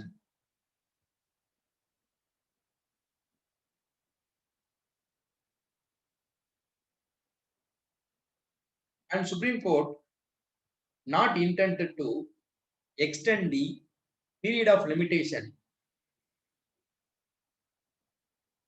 for filing charge sheet as contemplated under section 167 class 2 சொல்றாங்க. So அந்த எக்ஸ்டென்ஷன் சுப்ரீம் கோர்ட் ஆர்டரை பேஸ் பண்ணி இந்த பீரியாடிக்கெல்லாம் எக்ஸ்டெண்ட் பண்ணிட்டே வராங்க. அந்த ஆர்டரை பேஸ் பண்ணி போலீஸ் வந்து will not take aid of that. அவங்க வந்து இது வந்து பர்சனல் லிபர்ட்டி சம்பந்தப்பட்ட விஷயம். இந்த default பெயில்ன்றது person cannot be or endlessly put in prison without filing charge sheet. Default bail வந்து indefeasible right. It will start to accrue அப்படின்னு சொல்லி முடிவுக்கு வந்துறாங்க. இது சொல்லும் போது நான் ஏற்கனவே சொல்லியிருந்தேன், இந்த மதுரை பெஞ்ச்ல 2 டிஃபரெண்ட் ஜட்ஜ்மெண்ட் வந்துச்சு. அந்த ஆஸ்பெக்ட பொறுத்தளவுக்கு அவங்க ரொம்ப தெளிவா ஒரு ப்ரொபோசிஷன் ஆஃப் லாவை ஹைலைட் பண்றாங்க. நோட் பண்ணிக்கோங்க. It is well settled that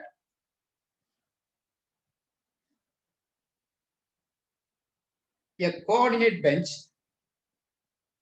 cannot take a contrary view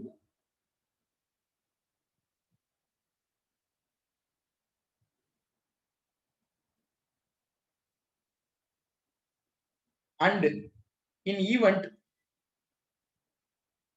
there was any doubt,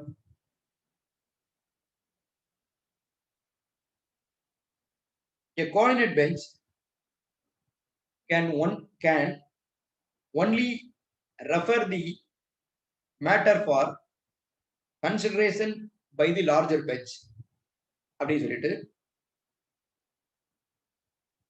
that is what judicial discipline ordains so அப்படின்னு சொல்றாங்க.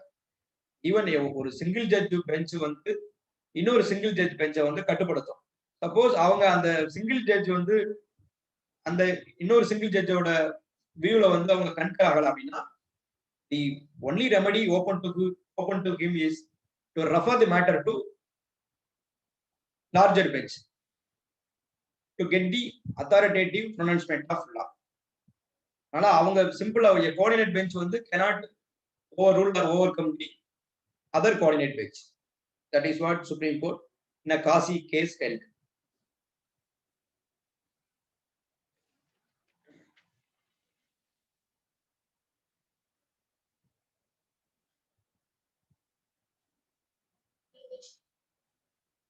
இது ஒரு முக்கியமான judgement. 2020 page number 2020 2 MWN criminal.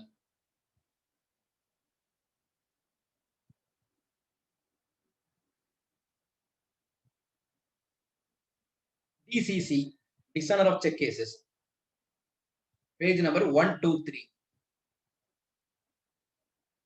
V. Vijayalakshmi versus R. Amaravati. இது ஒரு division bench judgement. நீங்க நினைக்கலாம், என்னடா ஒரு என்ஐ ஆக்ட் கேஸ் மாதிரி டிஷானர் ஆஃப் தி கேசஸ் சொல்றாங்க, இது எப்படி டிவிஷன் பெஞ்ச் வந்துச்சுன்னு நினைக்கலாம். இது ரொம்ப இன்ட்ரெஸ்டிங்கான ஒரு லீகல் இஷ்யூ இதை டீல் பண்ணியிருக்காங்க. அதாவது 138 கேஸை பொறுத்தளவுக்கு எப்ப கம்ப்ளைண்ட் ஃபைல் பண்ணணும் அப்படின்னா, complaint filed before expiry of 15 days from the date on which the notice has been served on the accused prior is no complaint in the eye of law under section 138C of the NI Act. இது இந்த proposition உங்களுக்கு வாசிச்சிருக்கேன், இன்னொரு வாசிக்கிறேன் கேளுங்க. Complaint filed before the expiry of 15 days from the date on which the notice has been served on accused drawer is no complaint in the eye of law. அதாவது NI ஆக்டை பொறுத்தளவுக்கு dishonour ஆனோடனே நம்ம அக்யூஸ்டுக்கு notice அனுப்பணும். Accused நோட்டீஸை receive பண்ண டேட்ல இருந்து 15 days is statutorily contemplated to wait. எங்க சொல்லியிருக்காங்க அப்படின்னா 138C சொல்லியிருக்காங்க. இப்ப அந்த 15 டேஸ்க்கு முன்னாடியே கம்ப்ளைண்ட் ஃபைல் பண்ணிட்டா அந்த கம்ப்ளைண்ட் வந்து premature complaint and it is not the complaint in the எஃப்லான்னு சொல்றாங்க. இதுல ஏன் இது டிவிஷன் பெஞ்சுக்கு வந்துச்சுன்னா, ஒரு சிங்கிள் ஜட்ஜ் என்ன செய்யறாங்கன்னா, ஒரு கேஸ்ல 15 டேஸ்க்கு முன்னாடியே அவங்க கேஸை ஃபைல் பண்ணிடுறாங்க. ஃபைல் பண்ண உடனே இது வந்து ப்ரீமெச்சூர் கம்ப்ளைண்ட் சொல்லிட்டு அதை பாஸ் பண்றாங்க. சப்சிக்வெண்டா இன்னொரு கேஸ் அரைஸ் ஆகுது. அந்த கேஸ்ல பாத்தீங்கன்னா 15 டேஸ்க்கு உள்ள அவருக்கு அக்யூஸ்டுக்கு நோட்டீஸ் அனுப்பிச்சிட்டாங்க. நோட்டீஸ் அவர் ரிசீவ் பண்ண உடனே மறுநாளே ஒரு ரிப்ளை அனுப்பிடுறாரு. நல்லா புரிஞ்சுக்கோங்க. மறுநாள் ரிப்ளை அனுப்பிடுறாரு. ரிப்ளை வந்தனையும் இந்த 15 டேஸ் சொன்னேன் பாருங்க 138C இந்த 15 டேஸ் வெயிட் பண்ணாம நோட்டீஸ் அவர் கையில கிடைச்சதுல இருந்து ஒரு 3வது நாள் உங்க கேஸை ஃபைல் பண்ணிடுறாங்க. ஏன்னா அவர் ரிப்ளை அனுப்பிடுறாருல. ரிப்ளைல என்ன சொல்லிடுறாங்கன்னா எனக்கு நான் தர வேண்டியதில்ல, I am not liable for the amount அப்படின்னு ஒரு ரிப்ளை அனுப்பிடுறாரு. ஸோ இப்ப 2 கான்ட்ரரி வியூ இருக்கு. ஒரு ஜட்ஜ் என்ன சொல்றாங்கன்னா 15 டேஸ் வந்து should have been waited for filing the complaint. அந்த 15 டேஸ்ன்றது மேண்டேட்டரியா கொடுக்கறாங்க. இன்னொரு அக்யூஸ்ட் வந்து ரிப்ளை அனுப்பிட்டாருன்னா தேவையில்லைன்னு 2 சிங்கிள் ஜட்ஜ் வந்து தனித்தனியா சொல்லிடுறாங்க. இந்த 2 சிங்கிள் ஜட்ஜ் ஜட்ஜ்மெண்டோட ஒருத்தட்ட போறாங்க. ஒரு சைடுல உள்ளவங்க இந்த ஜட்ஜ்மெண்ட் வச்சுக்காங்க, இன்னொருத்தங்க அந்த சைடு வச்சுக்காங்க. ஸோ இவங்களுக்கு ஒரு குழப்பம் ஆயிடுச்சு. இந்த ஜட்ஜ்மெண்ட் என்ன 2 டைரக்ட் கான்ட்ரா உள்ள ஜட்ஜ்மெண்ட் இருக்கு. ஒண்ணு 15 டேஸ் வெயிட் பண்ண தேவையில்லை, அக்யூஸ் நோட்டீஸ் அடிச்சுட்டா உடனே ஃபைல் பண்ணிடலாம் அப்படின்னு சொல்றாங்க. இன்னொருத்தங்க நோ 15 டேஸ் வந்து யூ ஷுட் வெயிட்னு சொல்றாங்களே அப்படின்னு போனா இதை வந்து டிவிஷன் பெஞ்சுக்கு ரெஃபர் பண்றாங்க. டிவிஷன் பெஞ்ச் இதுதான் இந்த வித்யலட்சுமி வெர்சஸ் ஆர் அமராவதி. இந்த கேஸ்ல பாத்தீங்கன்னா I was appointed as amicus curiae. ஏன்னா அமிகஸ் குரியா இதை அப்பாயிண்ட் பண்றாங்க. அப்பாயிண்ட் பண்ணி இந்த மாதிரி இப்ப 2 இஷ்யூ இருக்கு, இதை நீங்க ஒர்க் அவுட் பண்ணி எங்களுக்கு சொல்லுங்க அப்படின்னு சொல்றாங்க. இதை ஒர்க் அவுட் பண்ணி சொல்லும் போது பாத்தீங்கன்னா இது ரொம்ப ரொம்ப முக்கியமானது. இப்ப 15 டேஸ் அந்த மேண்டேட்டரி பீரியட் வந்து can be withheld on the ground that the accused has sent a reply. இந்த கொஸ்டின் தான் இதுல ஃப்ரேம் பண்றாங்க. சுப்ரீம் கோர்ட்ல பாத்தீங்கன்னா ஒரு 330 பேஜ் ஜட்ஜ்மெண்ட் இருக்கு. Yogendra Pratap Singh versus Savitri Pandey. Yogendra Pratap Singh versus Savitri Pandey. AR 2015 supreme court page 157. இந்த ஜட்ஜ்மெண்ட்ல பாத்தீங்கன்னா இந்த 138C பொதுவா பாத்தீங்கன்னா காஸ் ஆஃப் ஆக்ஷன்ன்றது வந்து அன்னவுன் டு கிரிமினல் லா. இது வந்து ஒரு செட்டில்டான விஷயம். பட் இது செக்கு கேஸை பொறுத்தளவுக்கு இது வந்து நைதர் கிரிமினல் லா நார் சிவில் லா. இது குவாசி கிரிமினல் லா மாதிரி இந்த என்ன கேசஸ் எல்லாம். இதுல வந்து cause of action is statutorily contemplated. 138C பாத்தீங்கன்னா அந்த 138C ரொம்ப தெளிவா சொல்லியிருப்பாங்க. 15 டேஸ் எக்ஸ்பைரி ஆனதுக்கு அப்புறம் தான் cause of action will start to arise அப்படின்னு சொல்லுவாங்க. இப்ப அந்த காஸ் ஆஃப் ஆக்ஷனே அரைஸ் ஆகாம ஒரு கம்ப்ளைண்ட் ஃபைல் பண்ண மாட்டா. ஈவன் அக்யூஸ் வந்து அவரோட கிளைமை ரெபுடியேட் பண்ணி அவர் ரிப்ளை கொடுத்தா கூட he should be given that 15 days as statutorily contemplated அப்படின்னு சொல்லி முடிவு பண்ணி இந்த கேஸ்ல வந்து பாஸ் பண்ணுவாங்க. 15 டேஸ் எக்ஸ்பைரி ஆகிறதுக்கு முன்னாடி ஒரு கம்ப்ளைண்ட் ஃபைல் பண்ணப்பட்டா that is not only a premature complaint, it is not a complaint in tie of law சொல்லுவாங்க. ஸோ இது ரொம்ப ரொம்ப முக்கியமான ஜட்ஜ்மெண்ட். ஏன் இதை நான் சொல்றேன்னா இப்ப ஒரு வாரத்துக்கு முன்னாடி இதே ஆஸ்பெக்ட்ல அலகாபாத் ஹைகோர்ட்ல ஒரு ஜட்ஜ்மெண்ட் வருது. இது இந்த ஜட்ஜ்மெண்ட்டுக்கு நேர் எதிராக இருக்கு. என்ன சொல்றாங்கன்னா இல்ல அக்யூஸ்ட் வந்து ஒன்ஸ் ரெஃப்யூஸ் பண்ணிட்டாருன்னா நம்ம அந்த 15 டேஸ் பீரியட்ல கொடுக்க வேணாம்னு சொல்றாங்க. நான் அதை எடுத்து படிச்சு பார்த்தேன், ரொம்ப ஆச்சரியமா இருந்துச்சு. என்ன இப்படி கொடுத்துருக்காங்கன்னு பார்த்தா இந்த யோகேந்திர பிரதாப் சிங் கேஸ் இருக்குல்ல, that case has not been brought to the knowledge of the Allahabad division bench. whereas இந்த யோகேந்திர பிரதாப் சிங் கேஸை வந்து I have brought to the knowledge of the division bench in our high court. So இந்த கேஸ்ல வந்து complaint in 138 filed before expiry of 15 days from the date on which notice has been served on the accused is not a complaint. That is what our high court, that division bench clearly held. At the next judgment பார்க்கலாம்.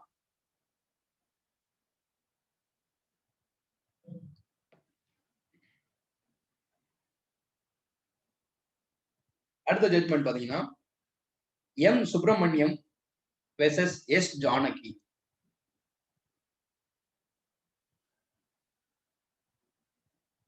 (2020) 1 MWN criminal, page number 481.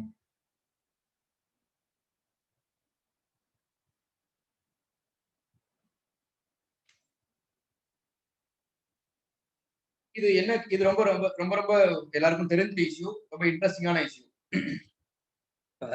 whether a complainant can straight away approach the high court for to register the FIR. 2021 MWN criminal page number 481. Super. இது பாத்தீங்கன்னா நமக்கு ஏற்கனவே செட்டிலான விஷயம். நம்ம ஹைகோர்ட்லயே பாத்தீங்கன்னா பிரபாகரன் ஒரு கேஸ்ல high court cannot be approached straight away when FIR is not registered அப்படின்னு சொல்லிட்டு இவங்க செட்டில் பண்ணிட்டாங்க. இந்த விஷயத்தை சுப்ரீம் கோர்ட் மறுபடியும் ரீட்ரேட் பண்றாங்க. பாத்தீங்கன்னா இந்த கேஸ்ல order of high court directing registration of FIR and to investigate under section 482 CRPC held not proper in view of Sakiri Vasu case. இந்த ஏரியால பாத்தீங்கன்னா இந்த ஆஸ்பெக்ட்ல ரொம்ப முக்கியமான ஜட்மெண்ட் என்னன்னா சக்ரி வாசு கேஸ். இது வந்து ஜஸ்டிஸ் மார்க்கண்டே கட்ஜ் அவங்களோட ஜட்மெண்ட். இதுல ரொம்ப ரொம்ப தெளிவாவே சொல்லியிருப்பாங்க. 154ல இன்ஃபர்மேஷன் கொடுத்த உடனே that information if shows the cognizable offense அப்படின்னா there is no other option only to register the FIR. இப்போ 154ல FIR போடல அப்படின்னா சப்சிக்வெண்டா நமக்கு அடுத்து என்னன்னா 154 கிளாஸ் 3ல ஹையர் ஆபீசியல்னு சொல்லக்கூடிய அந்த போலீஸோட ஹையர் ஆபீசியலுக்கு நம்ம கம்ப்ளைண்ட் அனுப்பணும். அப்பவும் that 154(3) is not respondedனா the next procedure is to only file the petition under section 156 class 3 before the jurisdictional magistrate. அப்படி 156 class 3ல போய் அப்ரோச் பண்ணி அங்கவும் நமக்கு ரெமெடி இல்ல அப்படின்னா மட்டுமே we can approach the ஹைகோர்ட்டை ஸ்ட்ரெயிட்டாவே நம்ம அப்ரோச் பண்ண முடியாது. இது செட்டிலான விஷயம். இருந்தாலும் இப்ப ரீசெண்டா சுப்ரீம் கோர்ட்டும் இந்த விஷயத்தை மறுபடியும் ரீஇட்டரேட் பண்ணிருக்காங்க. அதனால இந்த ஏரியால உங்களுக்கு கொஸ்டின் கேட்டா நீங்க ரொம்ப தெளிவா இதை சொல்லிடணும். The High Court has no power to direct the police to register the FIR straight away based on a complaint of the complainant unless the complainant exhausted the provisions, namely 154 and 156.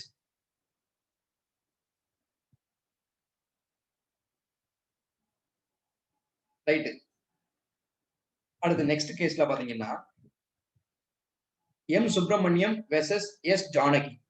Citation please கேக்குறீங்க. M Subramaniam versus S Janaki 2021 MWN criminal page number 481. அதுக்கப்புறம் இன்னொரு முக்கியமான judgement, இது ரொம்ப ரொம்ப உங்களுக்கு யூஸ்ஃபுல்லா இருக்கும்னு நினைக்கிறேன். 2016 6 SEC page number 277. 2016 6 SEC page number 277.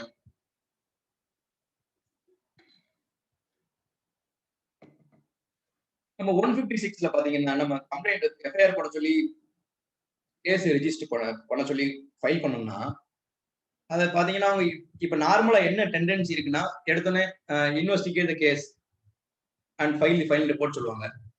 R investigate the கேஸ்னு சொல்ல மாட்டாங்க. சில நேரம் எப்படி மாதிரி டைரக்ஷன் கொடுக்குறாங்கன்னா proceed with the case and file ரிப்போர்ட்னு சொல்லிடுறாங்க. இப்படிலாம் இப்ப கொடுத்துட்டே இருக்காங்க. இந்த மாதிரிலாம் பண்ணக்கூடாதுன்னு சொல்றாங்க. இந்த கேஸ்ல என்ன சொல்றாங்கன்னா மேஜிஸ்ட்ரேட்டுக்கு ஸ்ட்ரெயிட்டாவே எஃப்ஐஆர் போட சொல்லி சொல்றதுக்கு பவர் இருக்கு அப்படின்னு சொல்றாங்க. இந்த கேஸ்ல 2016 6 SEC page number 277. JM judicial magistrate can direct the FIR to be registered if prima facie case or cognizable case is made out. That is what Supreme Court held. அதனால இப்ப சில நேரம் பாத்தீங்கன்னா இதுல என்ன நம்ம காம்ப்ளிகேஷன் வருதுன்னா proceed with the case and file ரிப்போர்ட்னா இன்வெஸ்டிகேட் பண்ணாமலே, அதாவது எஃப்ஐஆர் போடாமலே போலீஸ் என்ன பண்ணிட்டாங்கன்னா நாங்க விசாரிச்சோம், ஒரு 4 சாட்சி விசாரிச்சிருக்கோம், அதனால நாங்க அதை க்ளோஸ் பண்றோம் அப்படின்னு க்ளோஸ் பண்றாங்க. ஒன்ஸ் வந்து investigate the case and file final report வந்து டைரக்ஷன் கொடுக்கறதுக்கு அவர் இருக்கும்போது இன்வெஸ்டிகேட் த கேஸ் கொடுத்துட்டா investigation without FIR is illegal. That is what supreme court. Investigate the கேஸ்ன்னு சொல்லி சொன்னா கூட எஃப்ஐஆர் போட்டுட்டு தான் இன்வெஸ்டிகேட் பண்ண முடியும், வெறுமனே இன்வெஸ்டிகேட் பண்ண முடியாது. ஸோ இது ரொம்ப ரொம்ப இம்பார்ட்டன்டான ஜட்மெண்ட். நெக்ஸ்ட் ஒரு இம்பார்ட்டன்டான ஜட்ஜ்மெண்ட் பார்க்கலாம். செக்ஷன் 102 சிஆர்பிஸ் ரிலேட்டடான ஜட்ஜ்மெண்ட். இது பாத்தீங்கன்னா 2021 MWN கிரிமினல் பேஜ் நம்பர் 444444 இதுல ரிப்போர்ட் ஆயிருக்கு.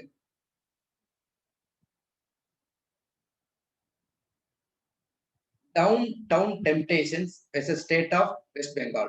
Down, DOWN, TOWN, Downtown Temptations versus State of West Bengal. இந்த கேஸ்ல என்ன சொல்றாங்க அப்படின்னா, பொதுவா இந்த 102 சிஆர்பிசி நீங்க எடுத்து பாத்தீங்கன்னா உங்களுக்கு ஒரு கிடைக்கும். 102 சிஆர்பிசி என்ன சொல்றாங்கன்னா,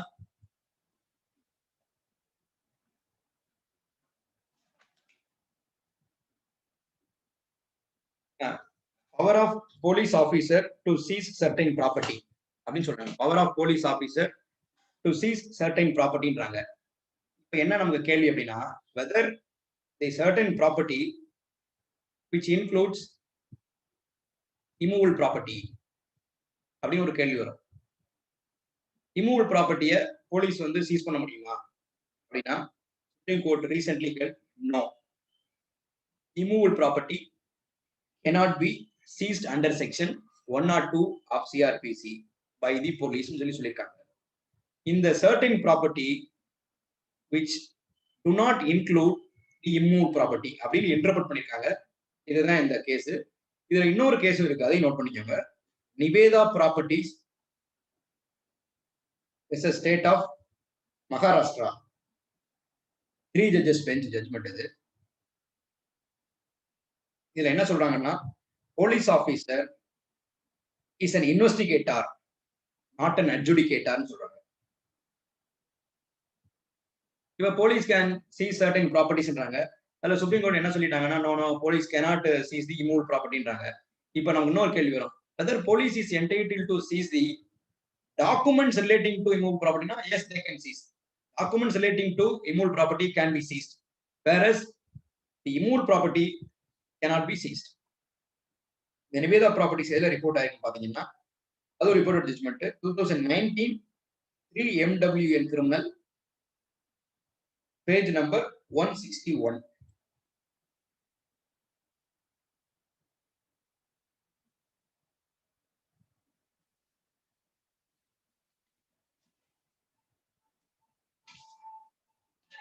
அதுக்கப்புறம் இன்னொரு முக்கியமான ஜட்ஜ்மெண்ட், இது ஃபர்தர் இன்வெஸ்டிகேஷன் ரீஇன்வெஸ்டிகேஷன் ஆஸ்பெக்ட்ல Vinubhai Haribhai Malaviya Patel, Vinubhai Haribhai Malaviya Patel versus state of Gujarat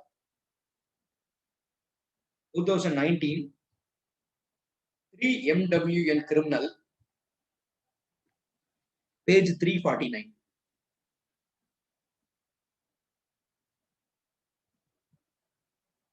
இந்த ஜட்ஜ்மெண்ட் வந்து ஒரு பெரிய பாத் பிரேக்கிங் ஜட்ஜ்மெண்ட் கூட சொல்ல முடியும். ஏன்னா இந்த ஜட்ஜ்மெண்ட் பாத்தீங்கன்னா, இது வர்றதுக்கு முன்னாடி வரைக்கும் இன்வெஸ்டிகேஷனை பொறுத்த அளவுக்கு நம்ம பொதுவாகவே வந்து சிஆர்பிசியை 2 பிரிவா பிரிச்சு வச்சிருந்தோம். Pre cognizance stage, post cognizance stage. இந்த நம்ம இன்வெஸ்டிகேஷன் ஸ்டேஜ்ல பார்க்கும்போது ப்ரீ காக்னிசன்ஸ், போஸ்ட் காக்னிசன்ஸ் சொல்லி 2ஆ பிரிச்சு வந்தோம்.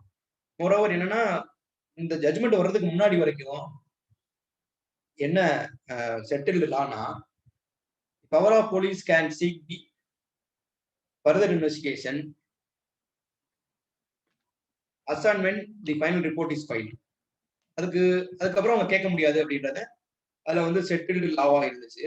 பட் இந்த ஜட்ஜ்மெண்ட் எல்லாத்தையுமே ஓவர் ரூல் பண்ணிட்டு ஃப்ரெஷ்ஷா ஒரு நியூ ஆங்கிள் என்ன சொல்றாங்கன்னா, பவர் ஆஃப் போலீஸ், எழுதிக்கோங்க, power of police to seek further investigation continuous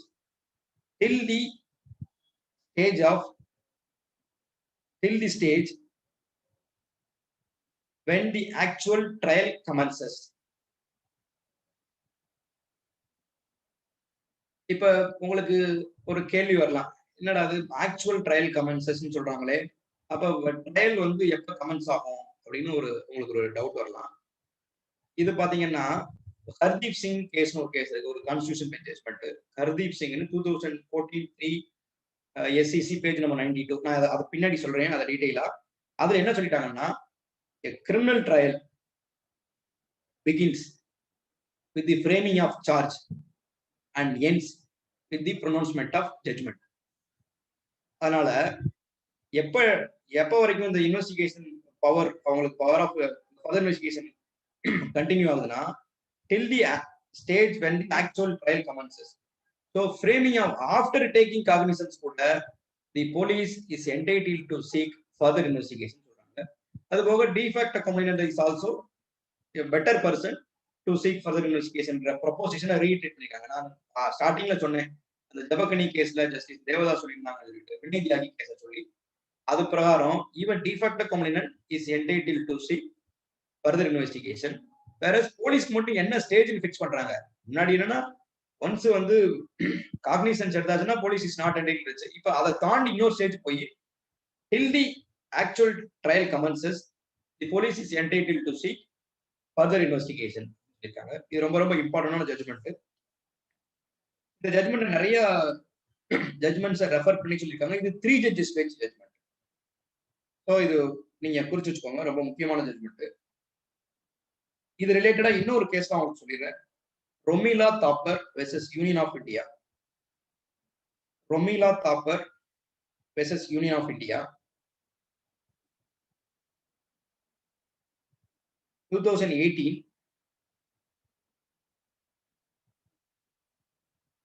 SEC page number 753.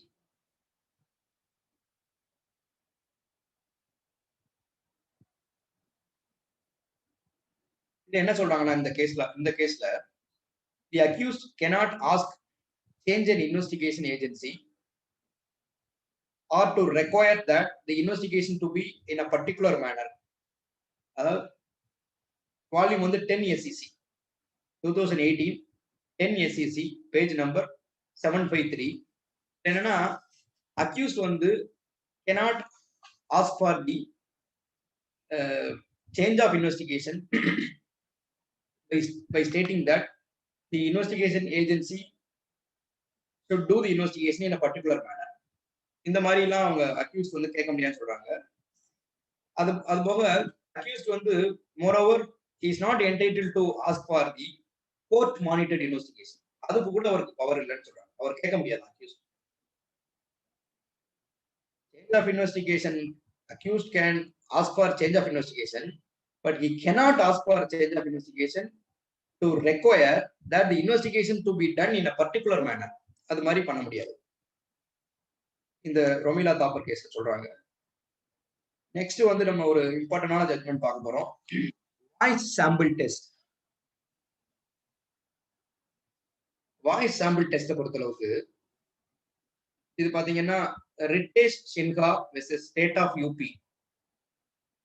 ரிட்டேஷ் Sinha versus state of UP 2020 1 MWN criminal page number 132.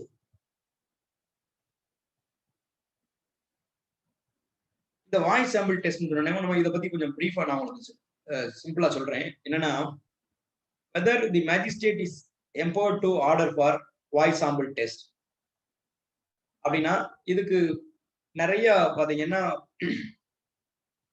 Contrary judgements ஆக்சுவலா நம்ம ஹைகோர்ட் என்ன சொன்னாங்கன்னா, இந்த ரிட்டேஷன் ஜட்ஜ்மெண்ட் வரதுக்கு முன்னாடி as the magistrate is empowered to order for voice sample test நம்ம high court சொல்றாங்க. வேற பாம்பே ஹைகோர்ட் சொல்றாங்க, no there is no specific provision in CRPC.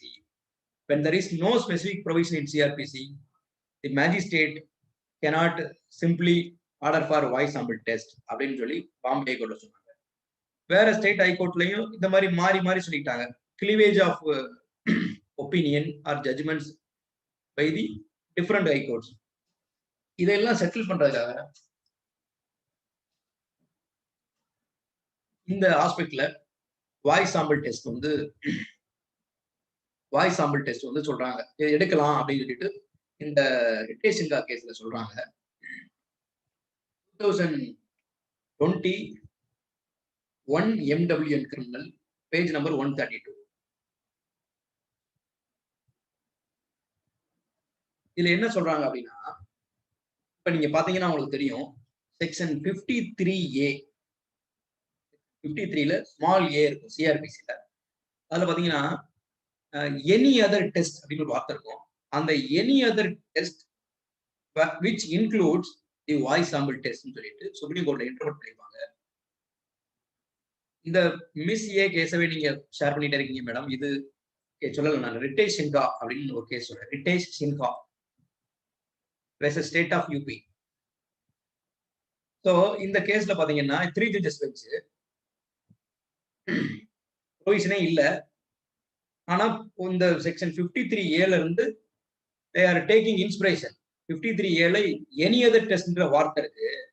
So the any other test which includes voice sample test for the betterment of investigation process அப்படின்ட்டு supreme court interpret பண்ணி அதுல supreme court also recorded its anguish. என்ன சொல்றாங்கன்னா, இவ்வளவு காலம் ஆயிடுச்சு. 2005 amendment வந்துச்சு, 2008ல 9ல amendment வந்துச்சு, 2013ல அமெண்ட்மெண்ட் வந்துச்சு இன்னும் நாள்ல. ஆனா இந்த ஏரியா வந்து லெஜிஸ்லேச்சர் பார்க்கவே இல்லை. இந்த ஒரு லேக் இருக்கு அப்படின்னு சொல்லிட்டு the supreme court recorded its anguish and held that till the necessary amendments come into play, come into CRPC, this judgment will become the law of the land in respect of voice sample test. ரொம்ப கிளியராகவே இது பண்ணிட்டாங்க. Moreover article 141ல இந்த மாதிரி நாங்க specific ப்ரொவிஷன்லாம் கூட நாங்க direct பண்றதுக்கு எங்களுக்கு பவர் இருக்குன்றதையும் supreme court reiterated. So Ritesh Sinha case வந்து ரொம்ப ரொம்ப முக்கியமான case voice sample test. So இந்த ஜட்மெண்ட் பிரகாரம் now the magistrate is entitled to order for voice sample test of accused in investigation stage.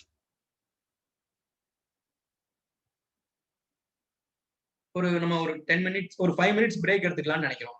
இது ப்ரொவிஷன் பாத்தீங்கன்னா செக்ஷன் 53A எனி அதர் டெஸ்ட்ன்ற வார்த்தை இருக்கும்.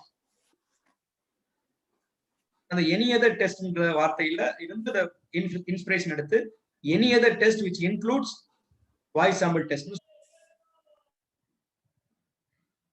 நம்ம நெக்ஸ்ட் பார்க்க போற ஜட்மெண்ட் பாத்தீங்கன்னா ரொம்ப ரொம்ப இம்பார்ட்டன்டான ஜட்மெண்ட். இது கொஞ்சம் ஒரு யூனிக்கான ஜட்மெண்ட் சொல்லலாம். பாத்தீங்கன்னா 2022 CTC page number 740. 2022 CTC page number 740. இதுல பாத்தீங்கன்னா சஞ்சீவ் கபூர் வெர்சஸ் சந்திரா கபூர், இதான் ஜட்மெண்ட். சஞ்சீவ் கபூர் வெர்சஸ் சந்திரா கபூர். இந்த ஜட்மெண்ட் போற முன்னாடி உங்கள்கிட்ட ஒரு சின்ன கேள்வி, அதுக்கு பதில் நானே சொல்லிடுறேன். whether a criminal court can alter its own judgment அப்படின்னு நான் ஜென்ரலா கேட்டேன்னா அதுக்கு ஆன்சர் என்னன்னா, no, criminal court cannot alter its own judgment except the arithmetical and typographical errors according to section 362 of CRPC. இங்க என்ன சொல்றாங்கன்னா, இந்த ஜட்மெண்ட்ல section 127 CRPC, the section relates to maintenance. 127 CRPC that section which empowers the magistrate in certain contingencies to alter the order passed under section 125. 362க்கு exception என்னன்னு பாத்தீங்கன்னா இதுதான் 127 CRPC. இந்த 362ல பாத்தீங்கன்னா save as otherwise provided by CRPC, இதை வந்து அவங்க என்லைட் பண்றாங்க. Save as otherwise provided in CRPC. Once a criminal court has passed a judgment, it becomes functus officio. It cannot recall or alter its own judgment, that is the settled law, for which there is an exception, that is namely 127 CRPC. Please kindly note it, this judgment. Sanjeev Kapoor versus Chandra Kapoor, 2022 CTC page number 740. இது ரொம்ப ரொம்ப important judgement. அப்புறம் next judgement பாத்தீங்கன்னா இந்த 167 பத்தி ஒரு judgement. 167 சிஆர்பிசில police custody, இது ரொம்ப அகாடமிக்காவும் இது நம்ம தெரிஞ்சு வச்சுக்கணும். எக்ஸாம் பாயிண்ட் ஆஃப் வியூலையும் இது ரொம்ப முக்கியமான ப்ரொவிஷன். 167 பொறுத்தளவு நீ கம்ப்ளீட்டா படிச்சிடணும். இதுல என்னன்னா இது ஒரு போலீஸ் கஸ்டடியை பத்தியான தீர்ப்பு. கனூன்ல இருக்குது, பட் நான் அந்த லிங்க் அனுப்பாம விட்டேன் மேடத்துக்கு. DSP CBCID versus J Sulaiman Basha. இந்த கிரிமினல் ஓபி சொல்றேன், நீங்க அதுல எடுத்துக்கலாம். Criminal OP number 7762 of 2020, 28/7/2020. இது ரிப்போர்ட் ஆன நாள். இது கனூன்ல இருக்குது இந்த ஜட்ஜ்மெண்ட். வேற ஒண்ணும் இல்ல, ரொம்ப சிம்பிளான விஷயம் தான். whether police is entitled to ask a police custody beyond 15 days from the date of remand. இதுதான். இது உங்களுக்கு எல்லாருக்குமே தெரிஞ்சிருக்கும்.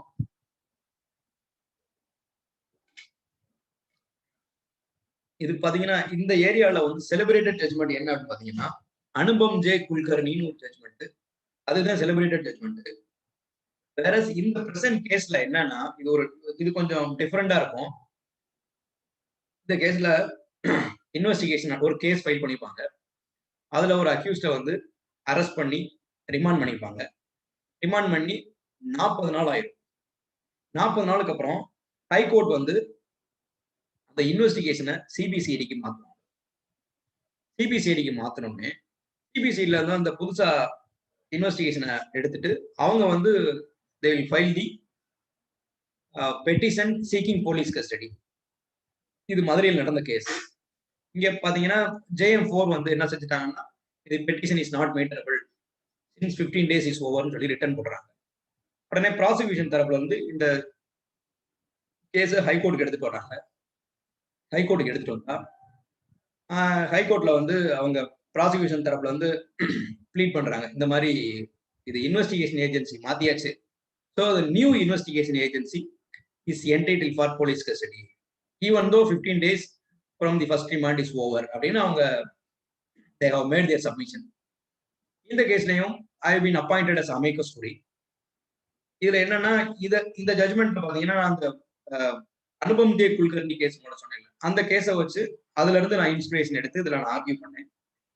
Even in a case where the investigation is changed, police is not entitled to take police custody beyond the expiry of 15 days from the date of remand அப்படின்னு நான் argue பண்ணேன்.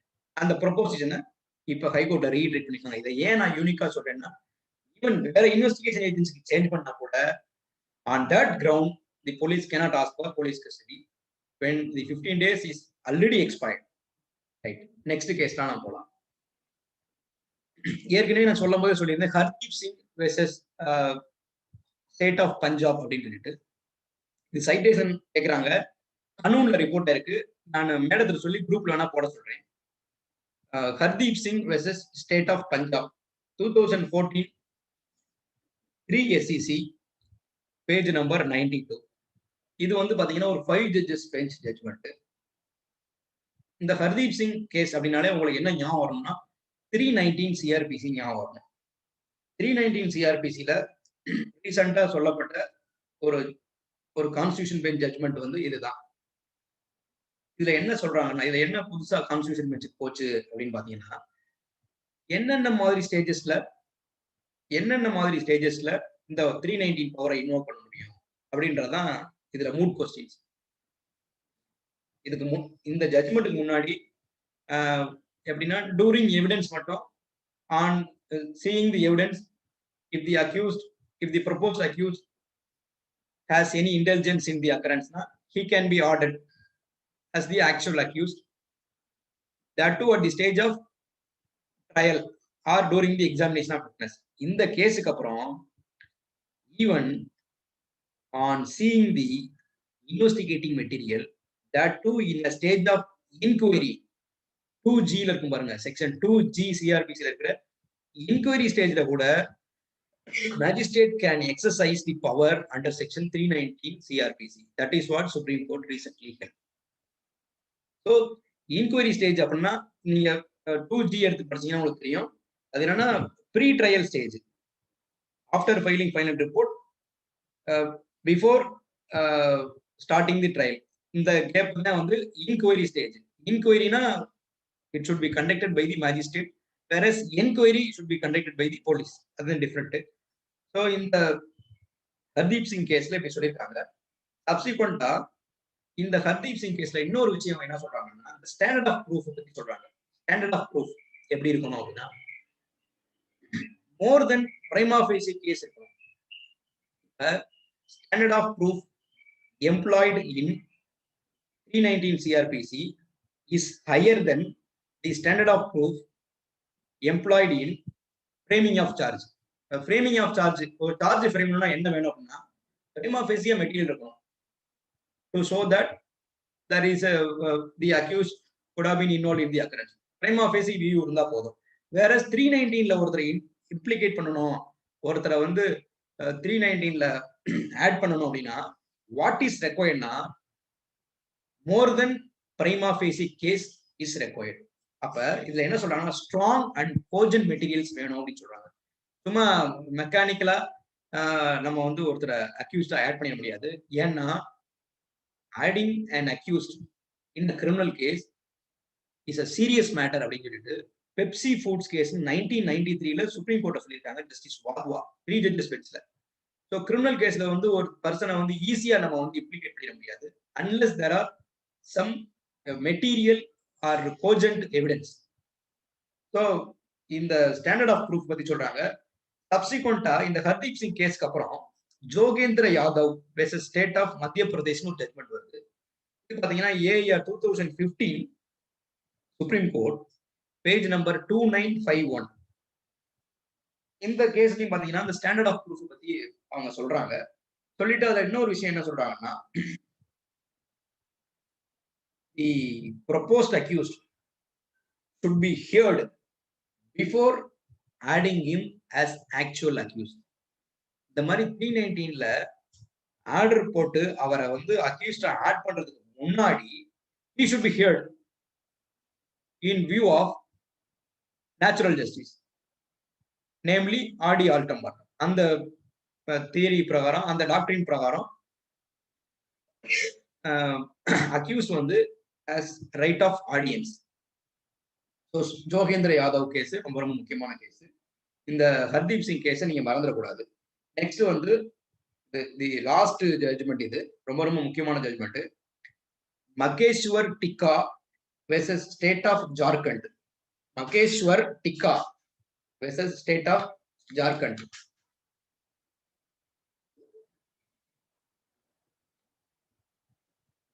இது வந்து கனூன்ல இருக்குது இந்த ஜட்ஜ்மெண்ட். மேடம் இப்ப ஷேர் பண்ணுவாங்க. 28/9/2020ல report ஆயிருக்கு. இது வந்து ஒரு 3 ஜட்ஜஸ் பெஞ்ச் ஜட்ஜ்மெண்ட். இதுல என்னன்னா 313 CRPC அதோட இம்பார்ட்டன்ஸை சுப்ரீம் கோர்ட்ல ரீஇட்ரேட் பண்ணிருக்காங்க. ஏற்கனவே செட்டில்டு லா தான், இருந்தாலும் மறுபடியும் ரீசெண்டா சொல்லியிருக்காங்க. என்ன சொல்லியிருக்காங்கன்னா, பொதுவா 313 CRPC ஸ்டேட்மெண்ட், அந்த recording of 313 is not an empty formality. சும்மா பாத்தீங்கன்னா இப்போ ஒரு 5 விட்னஸ் இருக்காங்கன்னா 5 விட்னஸோட கம்ப்ளீட் எவிடன்ஸை எக்ஸ்ட்ராக்ட் பண்ணி அதை 313 கொடுத்துருவாங்க. அந்த மாதிரி கேப்சுலேட்டட் கொஸ்டின்ஸ் வந்து should not be asked அப்படின்னு சொல்லிட்டு சுப்ரீம் கோர்ட்ல சொல்றாங்க. மோரோவர் என்ன இன்கிரிமினேட்டிங் சர்க்கம்ஸ்டான்ஸ், என்ன இன்கிரிமினேட்டிங் எவிடன்ஸ் வந்து அந்த அக்யூஸ்டுக்கு எதிராக இருக்கோ அப்படின்றத ரொம்ப கிளியரா அவங்க கிட்ட வந்து அக்யூஸ்டு கிட்ட புட் ஃபோர்த் பண்ணணும். That is what the supreme court recently held. Suppose if the incriminating materials are not put to the accused during 313 stage na, that incriminating material should not be considered அப்படின்னு சொல்றாங்க. அக்யூஸ்டுக்கு எதிராக என்னென்ன சாட்சியங்கள்லாம் இருக்குதோ அது 313 உங்களுக்கு எதிராக இது இந்த ஜட்ஜ்மெண்ட் இருக்குன்னு காட்டணும். அப்படி கோர்ட்ல அதை காட்ட மறந்துட்டாங்க, காட்டல, அதை இக்னோர் பண்ணிட்டாங்க அப்படின்னா that particular incriminating circumstance should be excluded from consideration. This is what the Supreme Court recently held. அதுபோக இன்னொரு ப்ரொபோசிஷன் சொல்றாங்க. 313ல எடுக்கிற அந்த probable defense இருக்கு பாருங்க. Probable defense raised by the accused is sufficient to rebut the accusation without requirement of proof beyond reasonable doubt. பாத்தீங்கன்னா 313ல வந்து இந்த இன்கிரிமினேட் சர்க்கம்ஸ்டன்ஸ் எல்லாம் அவர்கிட்ட காமிச்சதுக்கு அப்புறம் லாஸ்டா அக்யூஸ்டுக்கு ஒரு வாபஸ் கொடுப்பாங்க, நீங்க என்ன சொல்ல போறீங்கன்னு. ஈவன் 313 ஸ்டேட்மெண்ட்டை பொறுத்தளவுக்கு the accused can file written statement under section 313 clause 5 of CrPC. அதில் ரிட்டன் ஸ்டேட்மெண்ட் கூட அவர் போட்டுக்கலாம். இதை ஃபுல்லா அந்த கொஸ்டின் ஃபுல்லா எழுதி அதுக்கு எல்லாம் ப்ராப்பரா ப்ராபபிளா ஆன்சர் பண்ணலாம். ஈவன் அந்த ஆன்சர் வந்து பிளாசிபிளாவோ அவர் வந்து டிஃபென்ஸ் ஒரு ப்ராபபிள் பிளாசிபிள் டிஃபென்ஸ் எடுக்க வச்சுக்கோங்க 313ல, அந்த ப்ராபபிள் பிளாசிபிள் டிஃபென்ஸை should be looked into அப்படின்னு சொல்றாங்க. அதை வந்து கோர்ட் வந்து கண்டிப்பா அதை கன்சிடர் பண்ணணும். பண்ணி அதை என்ன சொல்றாங்கன்னா ப்ராபபிள் டிஃபென்ஸ் எழுதிக்கோங்க. Probable defence raised by an accused is sufficient to rebut the accusation without the requirement of proof beyond reasonable doubt. இந்த மாதிரி சொல்லியிருக்காங்க. ஸோ இது ரொம்ப ரொம்ப இம்பார்ட்டன்டான ஜட்மெண்ட் 313 ஆஸ்பெக்டை பொறுத்தளவுக்கு. ஓரளவுக்கு நம்ம மோஸ்ட்லி எல்லாமே கவர் பண்ணிட்டோம்னு நினைக்கிறேன். அப்புறம் இன்னும் ஒரே ஒரு ஜட்மெண்ட் 161 ஸ்டேட்மெண்ட். 161 ஸ்டேட்மெண்ட் பொறுத்தளவுக்கு அதோட எவிடென்ஷியரி வேல்யூ என்னன்னு உங்களுக்கு எல்லாருக்குமே நல்லாவே தெரிஞ்சிருக்கும். 161 ஸ்டேட்மெண்டோட எவிடென்ஷியரி வேல்யூ வந்து ரொம்ப ரொம்ப ரொம்ப ரொம்ப limited. It can be only use to contradict its maker. அதை தவிர அந்த லிமிட்டட் பர்பஸ் தவிர 161 ஸ்டேட்மெண்ட்டுக்கு there is no any role at all in criminal trial. இது என்ன செஞ்சிடறாங்கன்னா இந்த சுப்ரீம் கோர்ட்ல ரீசன்ட் ஜட்மெண்ட் இதுல பாத்தீங்கன்னா 161 ஸ்டேட்மெண்ட் பேஸ் பண்ணி கண்டக்ட் பண்ணிடுறாங்க. 161 statement வந்து it's not admissible evidence because it is given to police. Moreover, it is having the very limited role, namely it can be used for the purpose of contradicting its maker during the trial. இதை தாண்டி அவங்க இதை use பண்ணி conduct பண்ணிடுறாங்க. அதை supreme court வந்து heavily count on the high court. 2020 1 MWN criminal page number 543. 2020 1 MWN criminal page number 543. இந்த case law பேர் என்னன்னா Parvat BARDATSINGH Parvat Singh versus state of MP.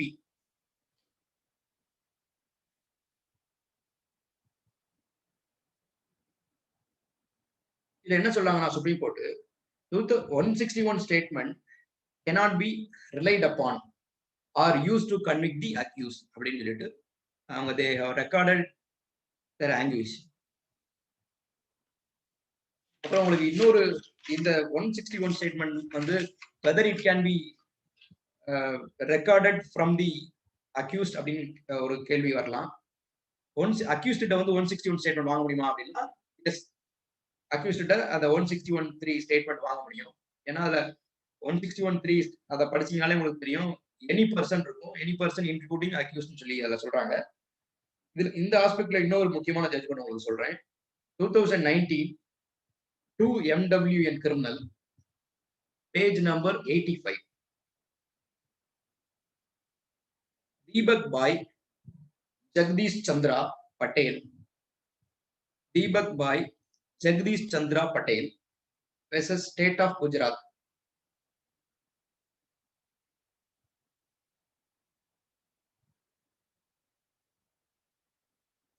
இந்த ஜட்ஜ்மெண்ட்ல என்ன ப்ரொபோசிஷன் சொல்றாங்க அப்படின்னா confession of co-accused person cannot be treated as substantive evidence.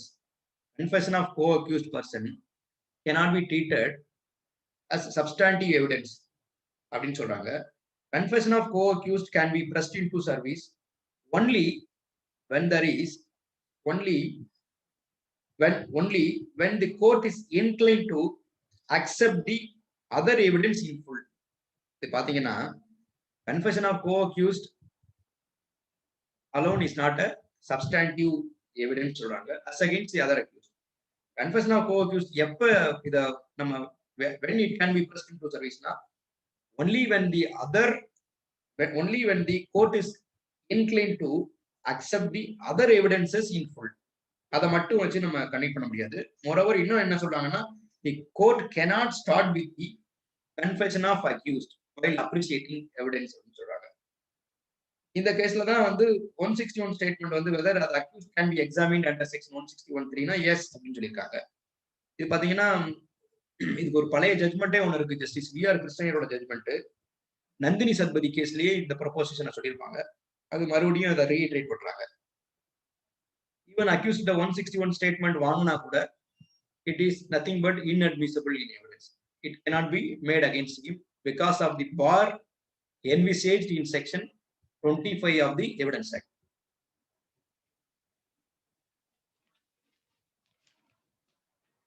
Yes, let me conclude my class now.